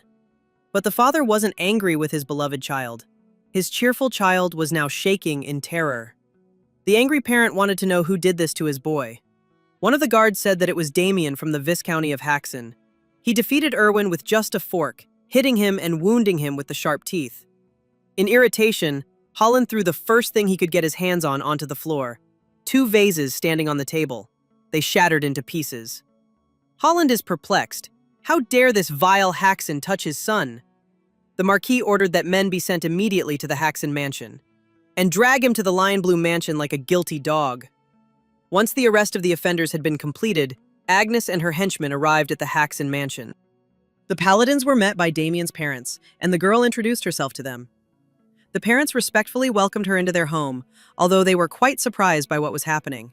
In fact, the father was angry because his eldest son not only created problems behind his back, but also brought fanatics into the house. In order to investigate the case of the heretics, Damien allowed the paladins to stay in his house for a while. Paul's negative mood quickly vanished when he saw that in return, the paladins brought with them a whole bag of coins. The happy parents left with the money, and Agnes expressed her gratitude to Damien for allowing them to stay at his estate.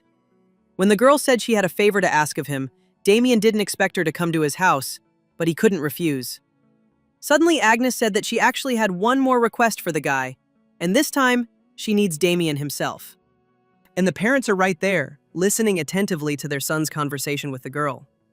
Like all parents, they are very interested in their son's communication with a beautiful girl, automatically considering her as a potential daughter-in-law.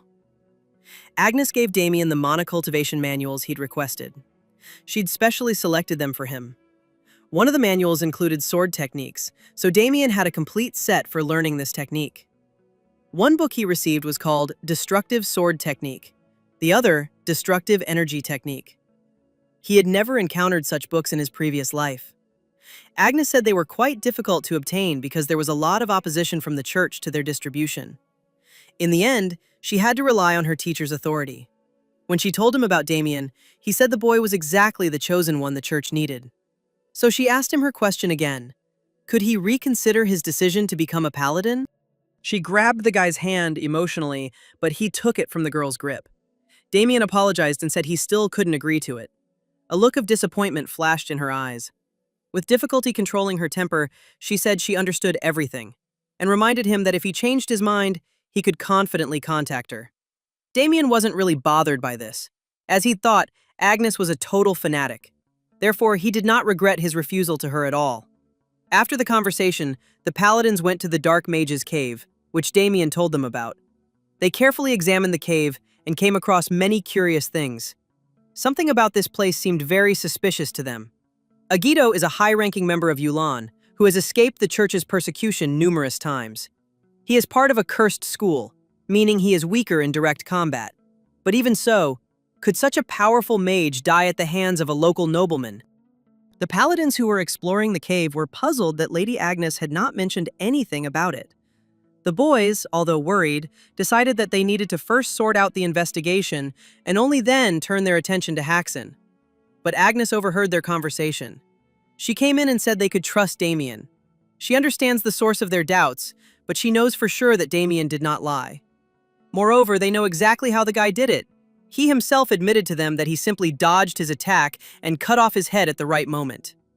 The paladins asked if Agnes really believed that Damien killed him by accident. She said she began to doubt it the day his servant brought the wizard's severed head. So she kept her distance and observed from afar instead of directly interrogating.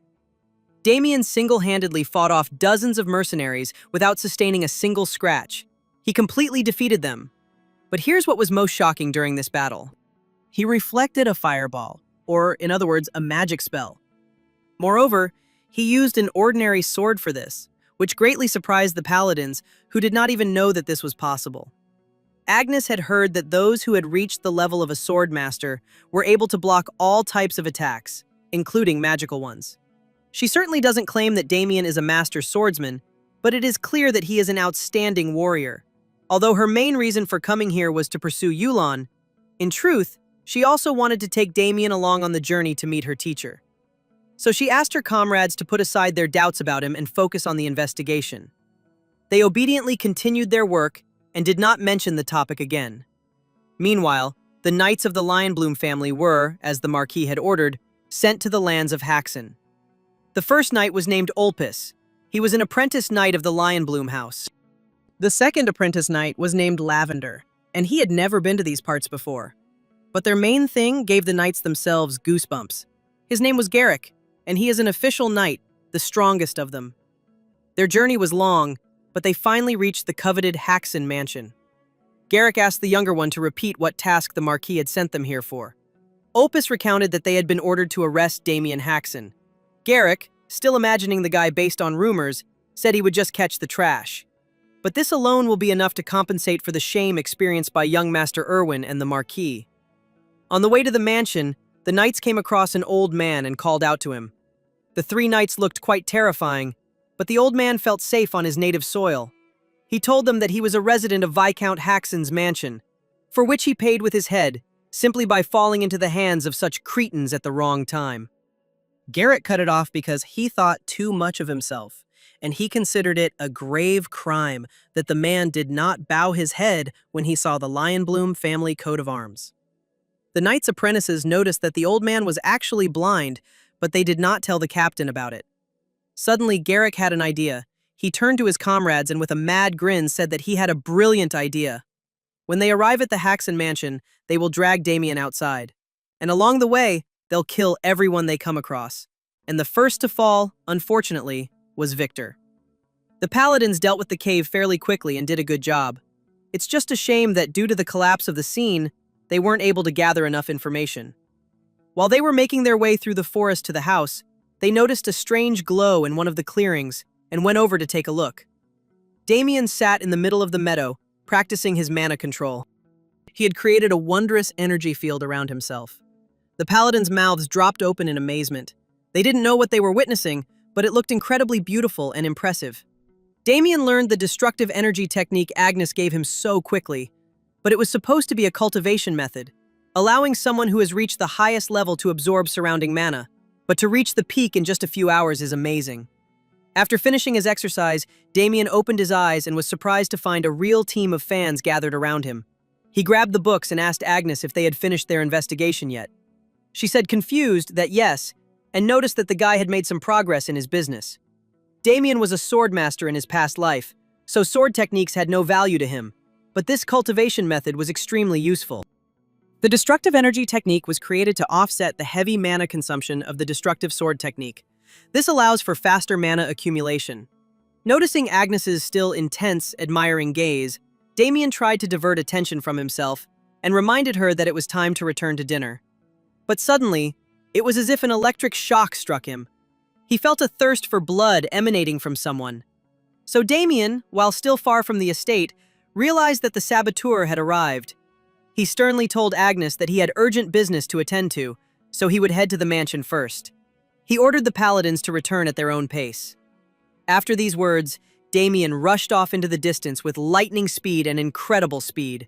This created another reason for Agnes to admire him, his enormous speed and endurance. Damien runs so fast using so little mana. He must be concentrating mana within himself with genius precision. How high is its limit? By the time Damien had already gotten close to the estate, the knights had managed to grab Victor and beat him. The poor boy could no longer stand on his feet, but the knights continued to kick him and hit him with their fists wherever they could. And all because he refused to show them where Damien was, thinking that they would harm him. Paul ran out of the mansion at the noise to figure out what was going on.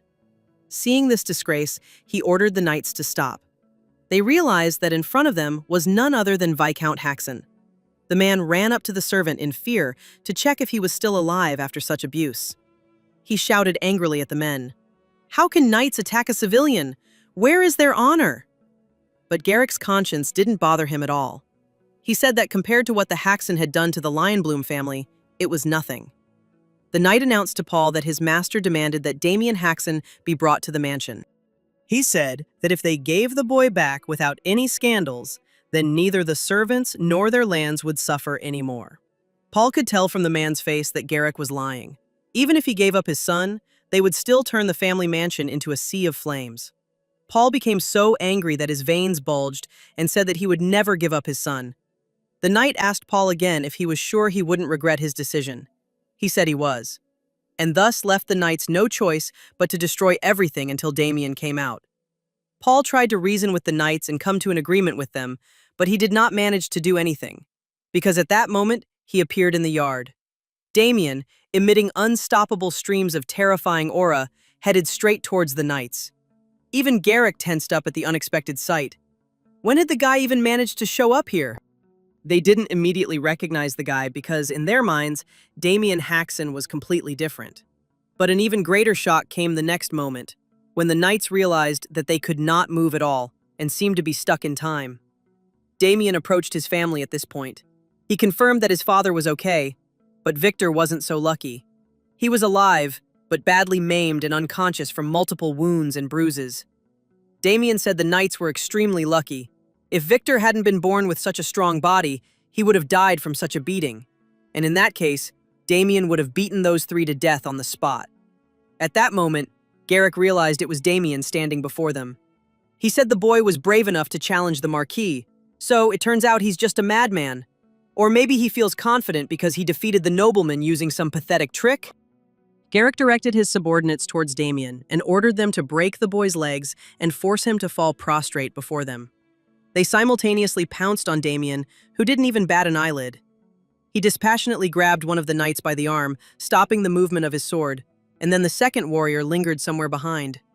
Haxon took the guy's arm and twisted it until it crunched, so that he let out a loud cry of pain. Damien kept wanting to release the accumulated mana using his destructive energy technique. Now they were in trouble. Lavender, struck by several deadly blows at once, flew far to the side. Before Opus could even blink, Damien had kicked him in the jaw and thrown him high into the air. Two of the three knights are already lying on the ground, swallowing dust after their defeat. Victor had just managed to come to his senses and already praised the gentleman for holding up well as always. Damien smiled softly at him. This Victor really is an interesting guy. Garrick became wary and dismounted from his horse. Wasn't young Master Irwin the victim of the brown-haired man's cheap tricks? However, the leader still can't understand one thing. How could a scoundrel like Haxon suddenly acquire such skills? Damien sternly replied that the knight didn't need to know. But from this, the knight drew his own conclusions, and suddenly said that he understood everything. And then he declared that the brown-haired man was not Damien Haxon, thus proving that he actually didn't understand anything. Damien winced at such stupidity. What kind of nonsense was he talking? Garrick irritably ordered the supposedly false Damien not to lie to him. Thinks he didn't realize it was a trap set by the war dogs to stop the Lionbloom family from prospering. Most likely the brown-haired man is an imposter who was hired to humiliate Irwin, and along with him, the good name of the Lionbloom family. Damien sighed heavily. The man turned out to be even more stupid than he suspected. Garrick's face was distorted with anger and hatred, making him look even more ugly than before. Garrick admitted his opponent looked skilled, but his luck had run out. He concentrated a powerful mana field around himself. Once Damien gets into his small range, the knight will cut him down with ease. At least that's what Garrick thought, but Damien stopped the other's blade with his own with astonishing ease. As expected from Lionbloom, they sent a full-fledged knight this time, which amused Damien but didn't frighten him. The guy threw the enemy back several meters. Garrick froze in surprise. How could the brown-haired man have parried his blow? But the failure didn't upset him. Considering it a mere coincidence, he once again vented his anger on Haxon. But the boy fought them off so quickly that it was impossible to follow his hand movements. He even teased the man, saying he was too slow. Tired of the redhead's endless, useless blows, it was Damien's turn to attack. He attacked the captain like a hurricane, and he received wound after wound because he could not keep up with Damien's movements. When the man was confused, the guy took it and kicked him in the face with great force. The man fell and rolled on the ground, moaning from severe pain throughout his body. He knelt on the ground and tried to come to his senses. Damien looked at him with a maddened look and declared that it was only for Victor. With difficulty, the knight got to his feet and decided to use another blow of his. The absolute technique, the mighty sword of the lion's speed. Cloned blades flew towards Damien from all sides, like the tenacious paws of a predator. Damien lunged and with pinpoint accuracy identified the original sword and struck it right at the tip. The enemy's iron sword blade shattered into many small pieces and the spell around it dissipated. The sword fell apart in a surprising way, and Garrick's mouth opened in amazement. Damien took advantage of this and cut off the man's right hand so that he did not have time to realize anything until he felt unbearable pain. To cope with the injury, Garrett conjured a high-temperature flame on his palm and cauterized the wound so as not to die from pain and blood loss. At that moment, the victor's sword was pressed to his face. The fair-haired man admitted that Damien had won and begged for mercy. Damien told the knight he was a fool, but he really was the Viscount's son. He should have begged him for mercy sooner, but now it was too late. He contacted the Haxon family and turned Damien's personal servant into an ugly, beaten boy. The knight, like a cornered animal, began to apologize endlessly because he had no other choice. Damien chuckled and asked if the man still didn't understand who he needed to apologize to. Then the knight raised his head and noticed with horror that Paul and Victor were standing above him, one with a bat in his hands and the other with a sword. Damien then provided them with knights so that they too could vent their anger and take revenge. Victor didn't want to stop, but Damien asked him to, because in a little while the knights would die, and they didn't need that. But Damien did not object to cutting off the frightened knight's second limb. But the boy's father stopped them and said that enough was enough. The knight crawled on his knees to Paul and also apologized to him for the disrespect shown to him. Paul declared that an apology alone was not enough. If his son hadn't been strong enough, the entire estate would have suffered. Their entire territory would have been destroyed, and Damien would have been dragged off to the Marquis's house, and it's scary to even imagine the torture they would have inflicted on him. Then Garrick literally began to bang his head on the ground and beg them to finally let the knights go. It's not like Damien actually intended to kill them. If he finished off the knights, his relationship with the Lion Blooms would completely fall apart. Alone, Damien would fight the Marquis's family without hesitation, but for the sake of his family, he must restrain himself. However, if he simply lets the offenders go, they will surely come for revenge soon. What should he do? Suddenly, Sir Damien heard a familiar voice calling him. The paladins finally returned from the forest. Agnes asked him in fear what had happened. Then it suddenly dawned on Damien. The girl could be useful this time too. He told her in detail about what had happened, now and in the not-so-distant past. She said that if Damien was worried about it, she could help. Thanks to the Haxon family, one of Yulan's officers was successfully killed, which allows them to form an alliance. This ensures the Haxons a strong relationship with the church and security. In this case, their family could avoid a crisis. Father approved of the idea, and so did Victor. Damien looked at her with pleading, sweet eyes, and then asked the girl to keep her word. She succumbed to his charms, and then, to himself, Damien was slyly glad that he had secured the support of such influential allies. The girl stepped away from Damien, embarrassed. There was no doubt about the security of the Union. Then Damien turned to the knights and asked if they had heard what had just happened, and he ordered the boys to report this to the Lion Blooms so that they would not dare to meddle in these lands. And if they try to attack the Haxons again, the wrath of the church will fall upon them. Damien looked at the knight with his demonic, terrifying gaze, and the knights were unable to squeak anything against him. As soon as he let them go, the enemies began to run, their heels flashing. However, despite Victor's joy, Damien felt that he could not yet breathe freely. Paul said they now needed to decide what to do next. A family meeting was needed. So Haxon Sr. gathered all the family members, as well as Agnes, in his office. He announced that the main topic of the meeting was their feud with Lion Bloom. They had to finally decide what to do about it. Abel asked his father, "Isn't the church already protecting them? Why do they even need to resolve this feud?" Paul told his son that they could not hope for full-fledged church intervention. Louise is right. The church isn't deeply involved in the affairs of the nobility. Besides, the Lion Bloom's power doesn't rest entirely on military might alone. If they want, they can destroy their small noble family in many ways. Right now, the most realistic options are to either pay them off or seek protection from a more noble family. However, Agnes suddenly intervened in the dialogue and stated that there was another way. She again reminded him that Sir Damien could become a paladin. It would solve many of their family's problems, but Damien remained opposed. He announced this to his family, who just stared at him. Paul looked confused and said that since Damien was unwilling, that option would not be considered.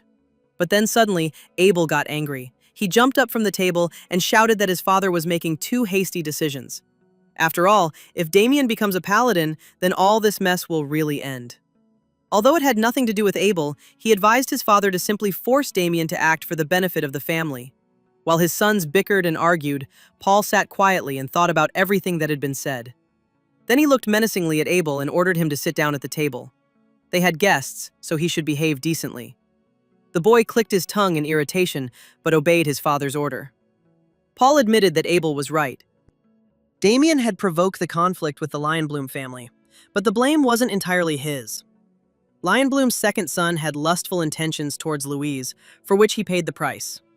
In fact, Damien protected Louise from the plans of the Marquis's second son instead of her helpless father.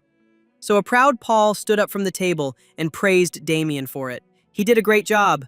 Damien never imagined his father would perceive it all this way, and he's sincerely grateful that his son stood up to those who insulted their family. Then Damien suddenly changed his mind and said that he would do it, become a paladin. But the father said he'd take care of the problem himself. He couldn't put everything on his son's shoulders. He should behave like a father. At this moment, their conversation was interrupted by a servant who entered the hall, and he said that a man from the Gold Pixie Duchy had arrived. It turns out that the young gentleman had borrowed money using the family's wheat fields as collateral, and the payment date had already passed. The father's gaze immediately hardened, and the grip on his son's shoulder became anything but encouraging. The father grabbed his son by the collar, and then the usual thing began, scolding his son for yet another reckless act. Father's screams were so loud that they could be heard from every corner of the house, but everyone had already gotten used to it. Damien had to go down to the guests, after all.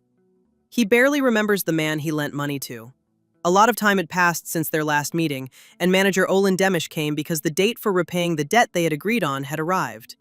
He asked the boy if he would like to use his family's land as collateral, and it was clear that was the option he wanted Damien to choose. With every sweet word spoken, Olin coaxed him to go further. Cursing his past self, Damien asked them to remind him how much money he owed them. The guy replied that Damien had borrowed 200 gold coins, and with interest, it turned out that he owed them 300. It was so long ago that Damien doesn't even remember why he took the money, but it's clear that his family doesn't have that kind of money now. At this rate, his entire family will be thrown out on the street due to bankruptcy. Olin reminded them that if Damien did not pay them the money today, then all the land he had put up as collateral would become the property of their society. When they signed the documents, the man told Damien that the deposit was just a formality. But now he lied, saying that the Duke had ordered all the debts to be collected. Regardless of who owed them, the nobility or the common people. Or maybe the guy wants to say that he has no money. Damien had to admit that he hadn't had time to prepare for the payment. After these words, Olin felt his superiority and sprawled out on the sofa like he owned the place. He said that in that case, Damien shouldn't have borrowed in the first place. He snapped his fingers, calling the thug guards to him. It turns out that they will have to take the money using their own methods. Olin knew all along the boy wouldn't be able to pay, and despite liking money, he enjoys the desperation of his debtors most. He loves to watch arrogant nobles grovel before him. He wondered what kind of face young Haxon would show him when he begged for mercy. Olin, like a pervert, enjoyed the sweet anticipation of this moment. Meanwhile, the Haxon family sat restlessly in the next room, waiting for news. Marilda asked her husband to sit down and finally rest, otherwise he would soon make a hole in the floor with his restless walking around the room. The father clutched his head in concern and said he simply couldn't remain calm in this situation. Their family could be destroyed.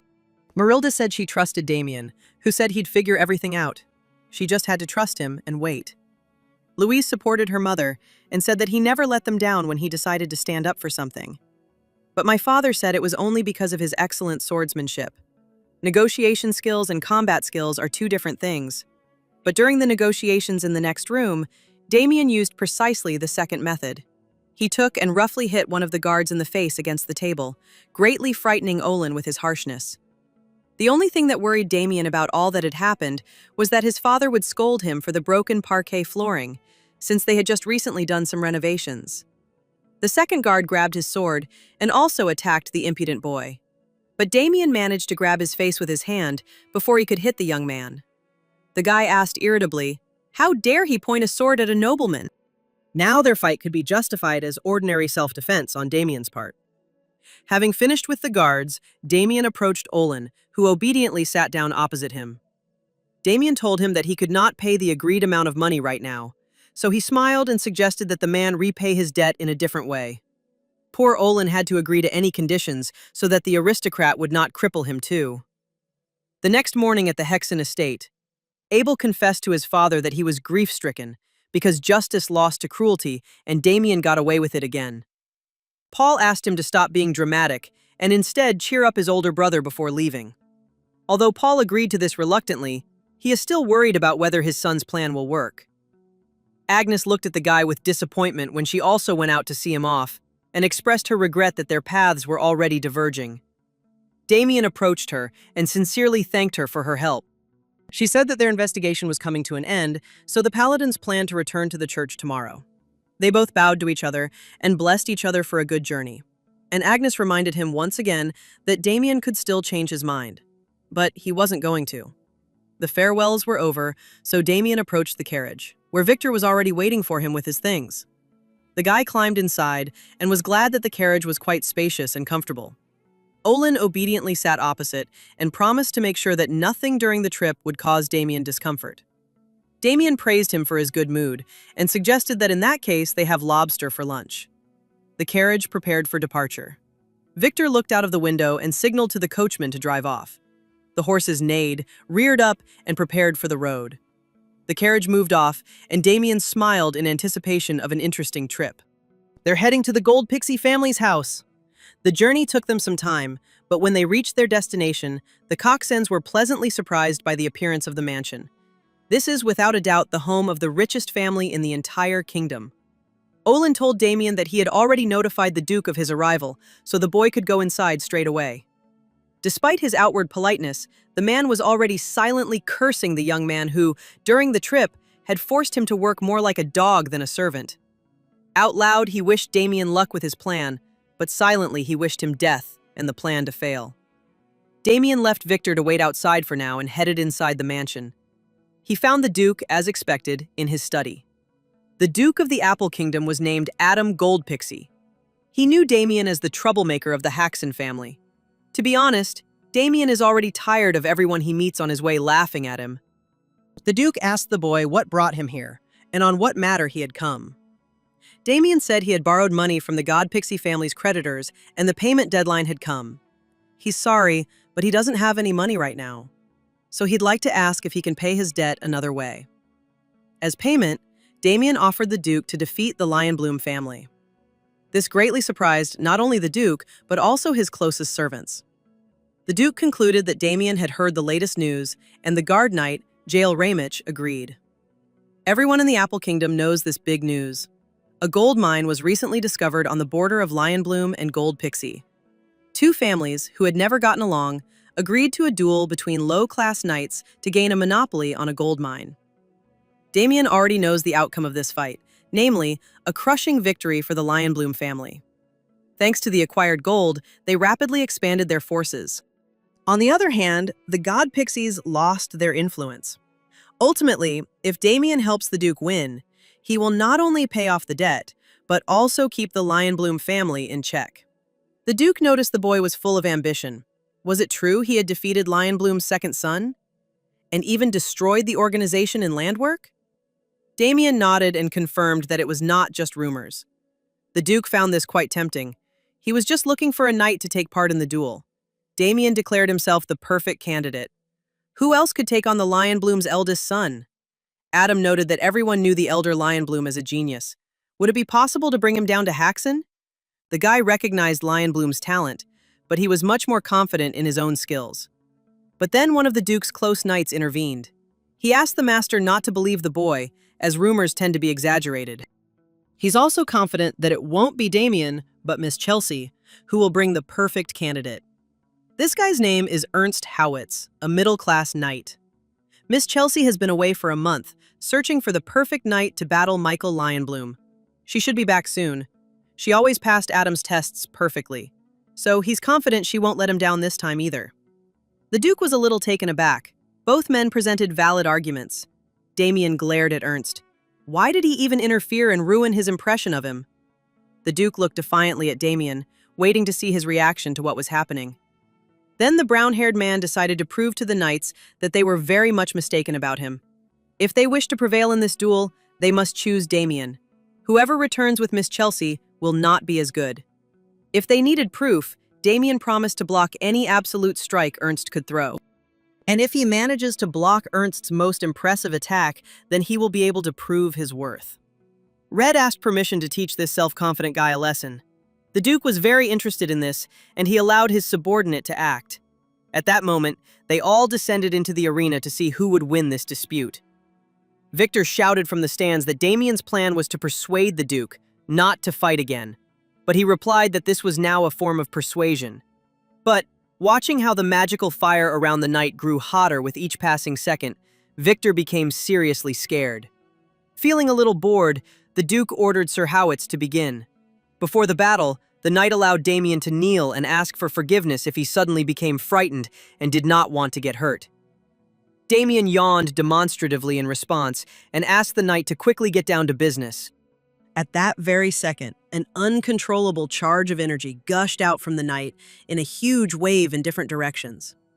Noticing this, Damien thought that he had probably angered his opponent too much. He put all the magical powers that had accumulated in his body into his weapon and promised to make a hole in the boaster's sickening face. Damien expected nothing less from a middle-class knight. However, if he could simply understand where the knight was aiming, it wouldn't be difficult. The magic sword cut through the air and aimed its tip straight at Damien's body. A second before the collision, the guy realized that the blow could hit him right in the center of the chest. Therefore, he blocked the spear with his sword, but by inertia, he flew back from the powerful blow. The spear struck so hard that it broke Damien's sword into small pieces, and the tip still struck Damien. Dark red blood gushed from his chest, and he fell back. Everyone present froze in fear, not believing their eyes. However, despite the sudden attack, Damien withstood it and even remained standing on his feet. The Duke stared at the boy in shock, as did everyone else in the room. He kept his word. Damien smirked smugly and asked if that meant the candidate position was now his. Victor rushed toward the gentleman with a welcoming hug. He was genuinely scared for the boy, but very happy that he had won. Damien gently pushed the boy away and said that he was still in a little pain, but he was okay. The Duke also congratulated the young man on his victory.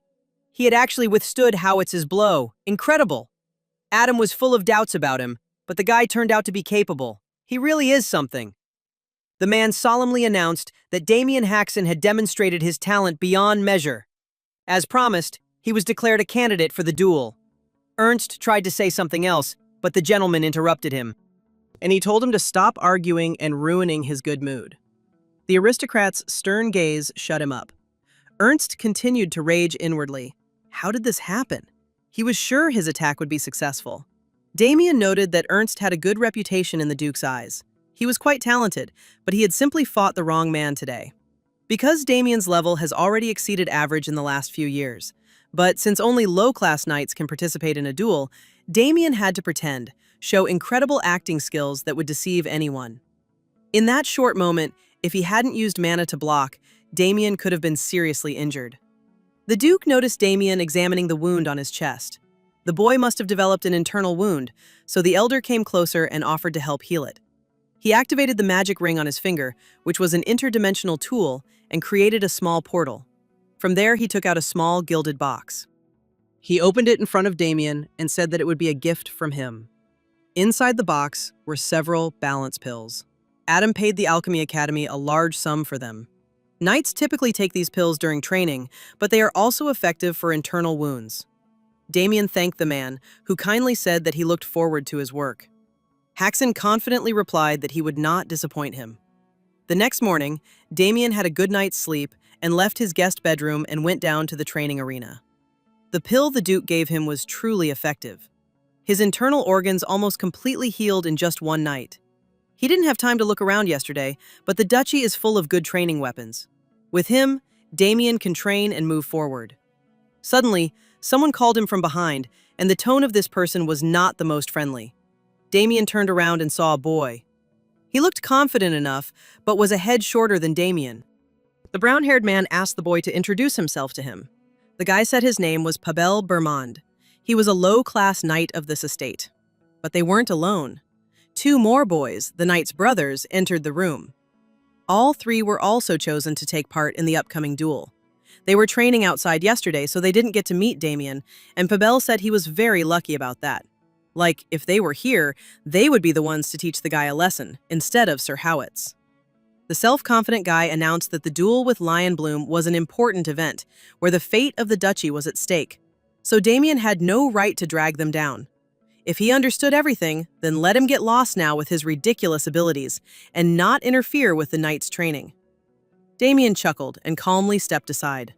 He'd been curious about the talent of the knights in the duchy, and now he understood. Pavel prepared for training and stood in the starting position of the motionless Anicap, thinking that he looked very brutal. But in fact, it was funny.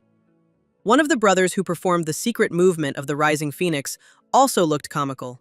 They clashed in a confident training fight. Today is already their 981st battle. Who will win this time? The most inconvenient thing in this case was that both brothers already knew each other's techniques by heart. The elder brother cut the air with a wooden sword and hit Pavel on the forehead. And then he said in surprise that his brother apparently predicted his attack, and he allegedly deliberately blocked it with his forehead. The brother bowed to Pavel and said he felt like he'd learned a lot during the fight that day. Damien watched, surprised and puzzled. Then it was time for the other brother to fight Pavel. He was their leader and considered the strongest. The brothers naively believed that numerous training sessions, even with the same person, would give them something and that they would be able to show good results. Pavel took his sword and raised it into the sky. They, like musketeers, shouted their motto, "One for all and all for one." Damien's spirits were completely shattered. These idiots had so disappointed him with their stupidity and naivety that he'd already decided they were doomed in the coming battle. He told Victor that they would probably lose the duel. With idiots like these, Damien simply can't be sure of their victory. They think they're the strongest, but in reality, they're not developing at all. Meanwhile, the Duke was talking with his senior high-class knight, Gale.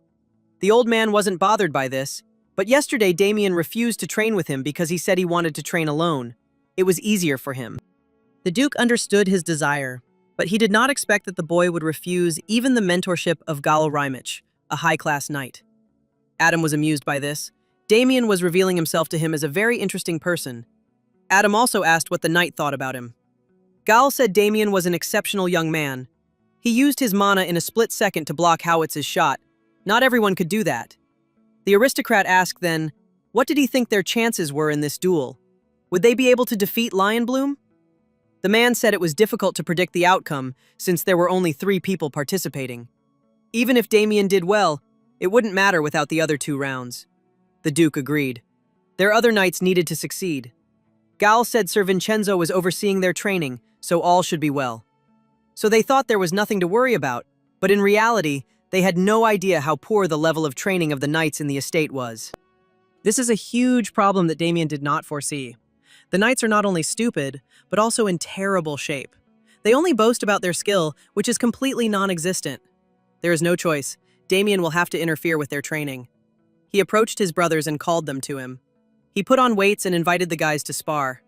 Pavel proudly said that Damien was brave for challenging them even after seeing them in action. Pavel said that he accepted his challenge, to which Damien replied that he had offered to fight not only his main brother. He wants all 3 of the knights to attack him at the same time. The boys were surprised at first, but then they got really angry at this proposal and called Damien an arrogant brat. Nevertheless, they agreed to the fight. Although it goes against the knightly code of honor, when it comes to dealing with a mad dog, flogging is the best solution. The 3 of them simultaneously attacked Damien with their fists, and he didn't even bat an eyelid. With one blow, he scattered the boys in different directions, with such force that all 3 lost consciousness for a while. The first of the 3 to come to his senses was Pavel. Damien stood over him, surprised the boy had been lying there for so long. They were as pathetic as he'd thought. Victor told his master not to get into trouble, but he was only teaching the Duke's knights a lesson. The servant was surprised that these weaklings were real knights. Pavel focused on his memories. He recalled that 5 minutes ago, Damien had initially dodged the brothers' blows, and with one hand, he knocked out 2 of them at once, sending them into a knockout. And then he finished off Pavel, and after his blow, everything was like a fog. Just think, he crushed all 3 of them. At this point, the other two finally came to their senses. Pavel looked like his world had just been turned upside down. What was this monster in front of him? The guy sat down on the floor and excitedly asked Damien who trained him. Their teacher was Sir Sebastian Vincenzo, a knight of the middle class. Damien would have liked to advise them to stop training under him immediately, but he didn't want to cause any further conflict on this matter. Therefore, the brown-haired man only said that from that day on, they would spar with him every day after finishing training at Vincenzo's. Pavel awkwardly replied that if Sir Vincenzo saw bruises on them, he would suspect something was wrong. Damien promised that no matter how hard he hit them, there would not be a scratch left on their bodies, so there was no need to worry. Pavel noticed that they were indeed physically fine, so he asked how that was possible. Damien said mysteriously, and a little threateningly, that he had previously learned a very special way of beating people. Once upon a time, there lived a man who wandered the continent and retrained criminals. He was known as the character transformer. His method was simple. He beat people for an hour straight. If that didn't work, he doubled the duration. According to legend, the longest time he beat a man was 512 hours. During this process, the character changer began to feel pity for his bloodied victims and wondered, how can he beat someone without putting their life at risk? And so he reached the level of a master through a technique called the traceless strike. This is precisely what Damien used. It's a secret art that inflicts intense pain but leaves no visible trace. It took just one fight with Damien for the brothers to realize how weak and useless they truly were, and how much they had to learn. But no matter, they still have a whole month before the duel. During this time, Damien promised to turn them into at least somewhat useful warriors. The boys were a little scared at the prospect of training with this man, but they wanted to get stronger, so they didn't object. Damien told the brothers that they could now return to training. And at that moment, the Duke's assistant ran into the hall, needing Sir Damien. The guy said that the Duke urgently calls Damien to him. Since Lady Chelsea has finally returned to the mansion, as soon as she arrived, she went straight to greet the Duke. He was her father, and she was the eldest daughter. Fortunately, the girl returned from her trip safe and sound. A month passed, and the girl finally found a knight worthy of fighting in their duel. He came to his father's office with the girl to introduce himself. The tall, muscular man said that his name was Gilbermo Blackwing. He was a wild beast, a low-class knight. The Duke's knights began to whisper quietly behind his back. Isn't this man a famous mercenary? They heard that he took part in the War of the Kingdom of Eclairin and killed almost all the low-class knights. They say no low-class knight can defeat him. The Duke has also heard of him. The boy earned the title during the war and earned the nickname of a wild beast due to his brutal actions. Chelsea said the mercenary swore allegiance to her and promised to participate in the duel. He can definitely beat Michael Lionbloom. The other knights agreed that this was true. Michael certainly strives for perfection, but Sir Guillermo had already achieved it. The Duke said it was good news, but he was still having a hard time making a decision. He hadn't introduced him to his daughter yet, but recently a special guest had moved into their mansion. He appeared in the room just in time during their conversation, and Adam introduced them to Damien, the first candidate for the upcoming duel. Chelsea recalled that she asked her father to wait for her candidate, but her father said he did not promise to fulfill this request. Then she asked her father to change his decision regarding the representative. Adam said thoughtfully that he still needed time for this. Then the girl became truly angry. Her father shouldn't doubt her at all. But this was the first time she'd heard of Damien. Shouldn't they choose Sir Guillermo instead of some unknown knight? Guillermo looked at Damien proudly, confident that the Duke would be on his side. Adam thought clearly enough and agreed that his daughter's words made sense. But Sir Damien is strong enough to block Howitz's ultimate blow. Chelsea said, disgruntled, that her father simply didn't want to acknowledge her skills, and this was the perfect opportunity to just turn a blind eye to them again. She said that her father's actions never matched his words, and her father scolded her for such a dismissive tone. The girl apologized completely insincerely and said that she must have just been tired after her journey. The atmosphere in the office became very tense. It was obvious that the Gold Pixies were holding a grudge against each other. Adam dismissed his daughter's accusations and said he would first discuss the matter with others before making a decision. Suddenly, Guillermo burst out laughing very loudly, attracting everyone's attention. He asked the elder why they had to come to a decision through conversations. They were men, after all. Maybe he and Damien just need to fight each other, and the winner will then go on to the duel. The girl scolded her charge because she asked him not to interfere in family matters. But her father really liked this idea. They asked Damien's opinion, and the boy realized that the Duke was simply testing him again. He knew he'd have to use his skills to resolve the situation, but in this case, he said it wasn't necessary to resort to combat. Damien decided to take advantage of the opportunity and check something out as well. He suggested that Guillermo find out who was stronger right here and now, namely through an arm wrestling competition. The man laughed and agreed, but asked him not to complain if he pulled his arm off. Damien also threatened him in response and said that he would also be gentler and would stop only at the dislocated shoulder. They held hands, and Guillermo didn't even have time to think about anything because Damien grabbed him and threw him into the deflection. He pinned the man down with virtually no effort. Considering the reputation this knight has, Damien has once again made an incredible impression on those around him. Guillermo was the first to try to grab Damien's arm, but he used Guillermo Blackwing's power against him. As a result, it was not difficult for him to throw his opponent to the floor.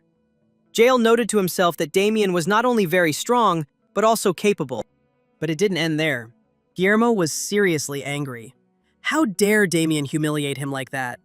Damien said the knight was much tougher than he'd imagined. He really had wanted to dislocate his shoulder. The knight grabbed his axe and promised to tear Damien to pieces. He took out 2 battle axes and took up an attack position. Chelsea tried to stop her protege, but the mercenary, in a fit of anger, attacked the guy, wanting revenge. However, suddenly, his purple aura mixed with someone else's green one. Yahello stopped the man with his strength, not allowing him to hit the brown-haired man. How dare he brandish a weapon in the presence of his lordship? Yahello ordered him to stop unless he wanted to face his own death. Damien was surprised by the intense pressure the old man's aura exerted. He hadn't risen to such a high rank through mere merit. Yahello said that he would turn a blind eye to this incident only once, and then only in consideration of Lady Chelsea's honor. But let the thug keep in mind that there will be no second chance. Deprived of strength by someone else's magic, Guillermo fell to his knees and began to breathe heavily. Summing up the meeting, the Duke admitted that there had been a bit of a commotion. It would be better if Sir Damien retained his position as candidate. Howitt stood up for the young lady and stated that the fight was unfair. Sir Guillermo was allegedly still recovering from the exhaustion caused by the trip, and Damien had a huge advantage. Furthermore, Sir Guillermo is a knight who uses weapons. His abilities cannot be assessed by simple fistfights. Seizing the new opportunity, the girl supported the knight and declared that it was necessary to fairly compare their skills not in hand-to-hand combat, but in an official duel. Her father rudely asked her to stop insisting on her own way. He slammed the table angrily for silence and told his daughter to stop bragging about her incompetence. The girl was so stunned by her father's raised tone that she was unable to utter a word in response. She lowered her head in fear and admitted that she had been impolite. Howitz couldn't figure out what to do with himself from anger, but he also couldn't find the words to counter the ruler's order. But then another person raised his hand, completely unexpectedly. Damien asked permission to express his opinion. He said he wanted to accept Lady Chelsea's offer of a duel. The Duke looked at him in confusion, but eventually allowed the duel to take place, since both sides agreed to it. A little later, Victor asked the gentleman why he did this, but Damien refused to give the reason for his action. They wandered around the town square for a while until they finally reached their destination. This was the forge the Duke had told them about. Adam showed him mercy and said that he would pay Damien to make a new sword, since his was broken during the fight with Howitz. The blacksmith had been warned of their arrival, so when he saw the strangers, he immediately realized that they had come from the Duke for the sword. The guy led them into the next room, where they had various goods. Damien walked inside and saw a variety of swords, all neatly arranged on stands. He and Victor began examining them. All the weapons looked simply amazing. However, one sword interested Damien the most. The blacksmith noticed this and said that this sword was unique. It was custom-made for a knight who once worked for the duchy. Due to an urgent matter, he was forced to leave service in haste before the sword was completed. Damien smiled and asked, "Did that knight, by any chance, give the blacksmith the single ringing steel to create a sword?" The guy said yes. The shape of the sword is similar to the master's favorite weapon, nicknamed the musical sword. Damien said he would choose it, and the blacksmith was surprised that he did so, knowing what the single ringing steel was. Unlike regular rare metals that increase mana, It has a unique nature that pushes out mana and causes waves. Damien asked the seller what the name of this sword was. The blacksmith remembered it with difficulty, but he said that the would-be owner said that he would call it the Thousand Li sword. Having taken the sword, as well as some other weapons, Damien noticed that some unfamiliar girl came out to meet him. She said she was glad that Damien liked the work of the local craftsman, and she introduced herself to him as Rebecca. She serves Lady Chelsea. The girl conveyed that her mistress had requested a meeting with Damien. If he didn't mind, would he have a little time? Damien said that they had nothing to discuss with her, but the maid disagreed. The boy noticed that the servant was speaking without actually getting to the point, but rather trying to appease him. Maybe it would be worth going and checking? Having made his decision, he nevertheless agreed and asked the girl to take him to her mistress. She took him to a restaurant run by Lady Chelsea. Reservations are required here, and only those in the know can visit. However, today the entire restaurant is empty so that Damien can visit it in comfort.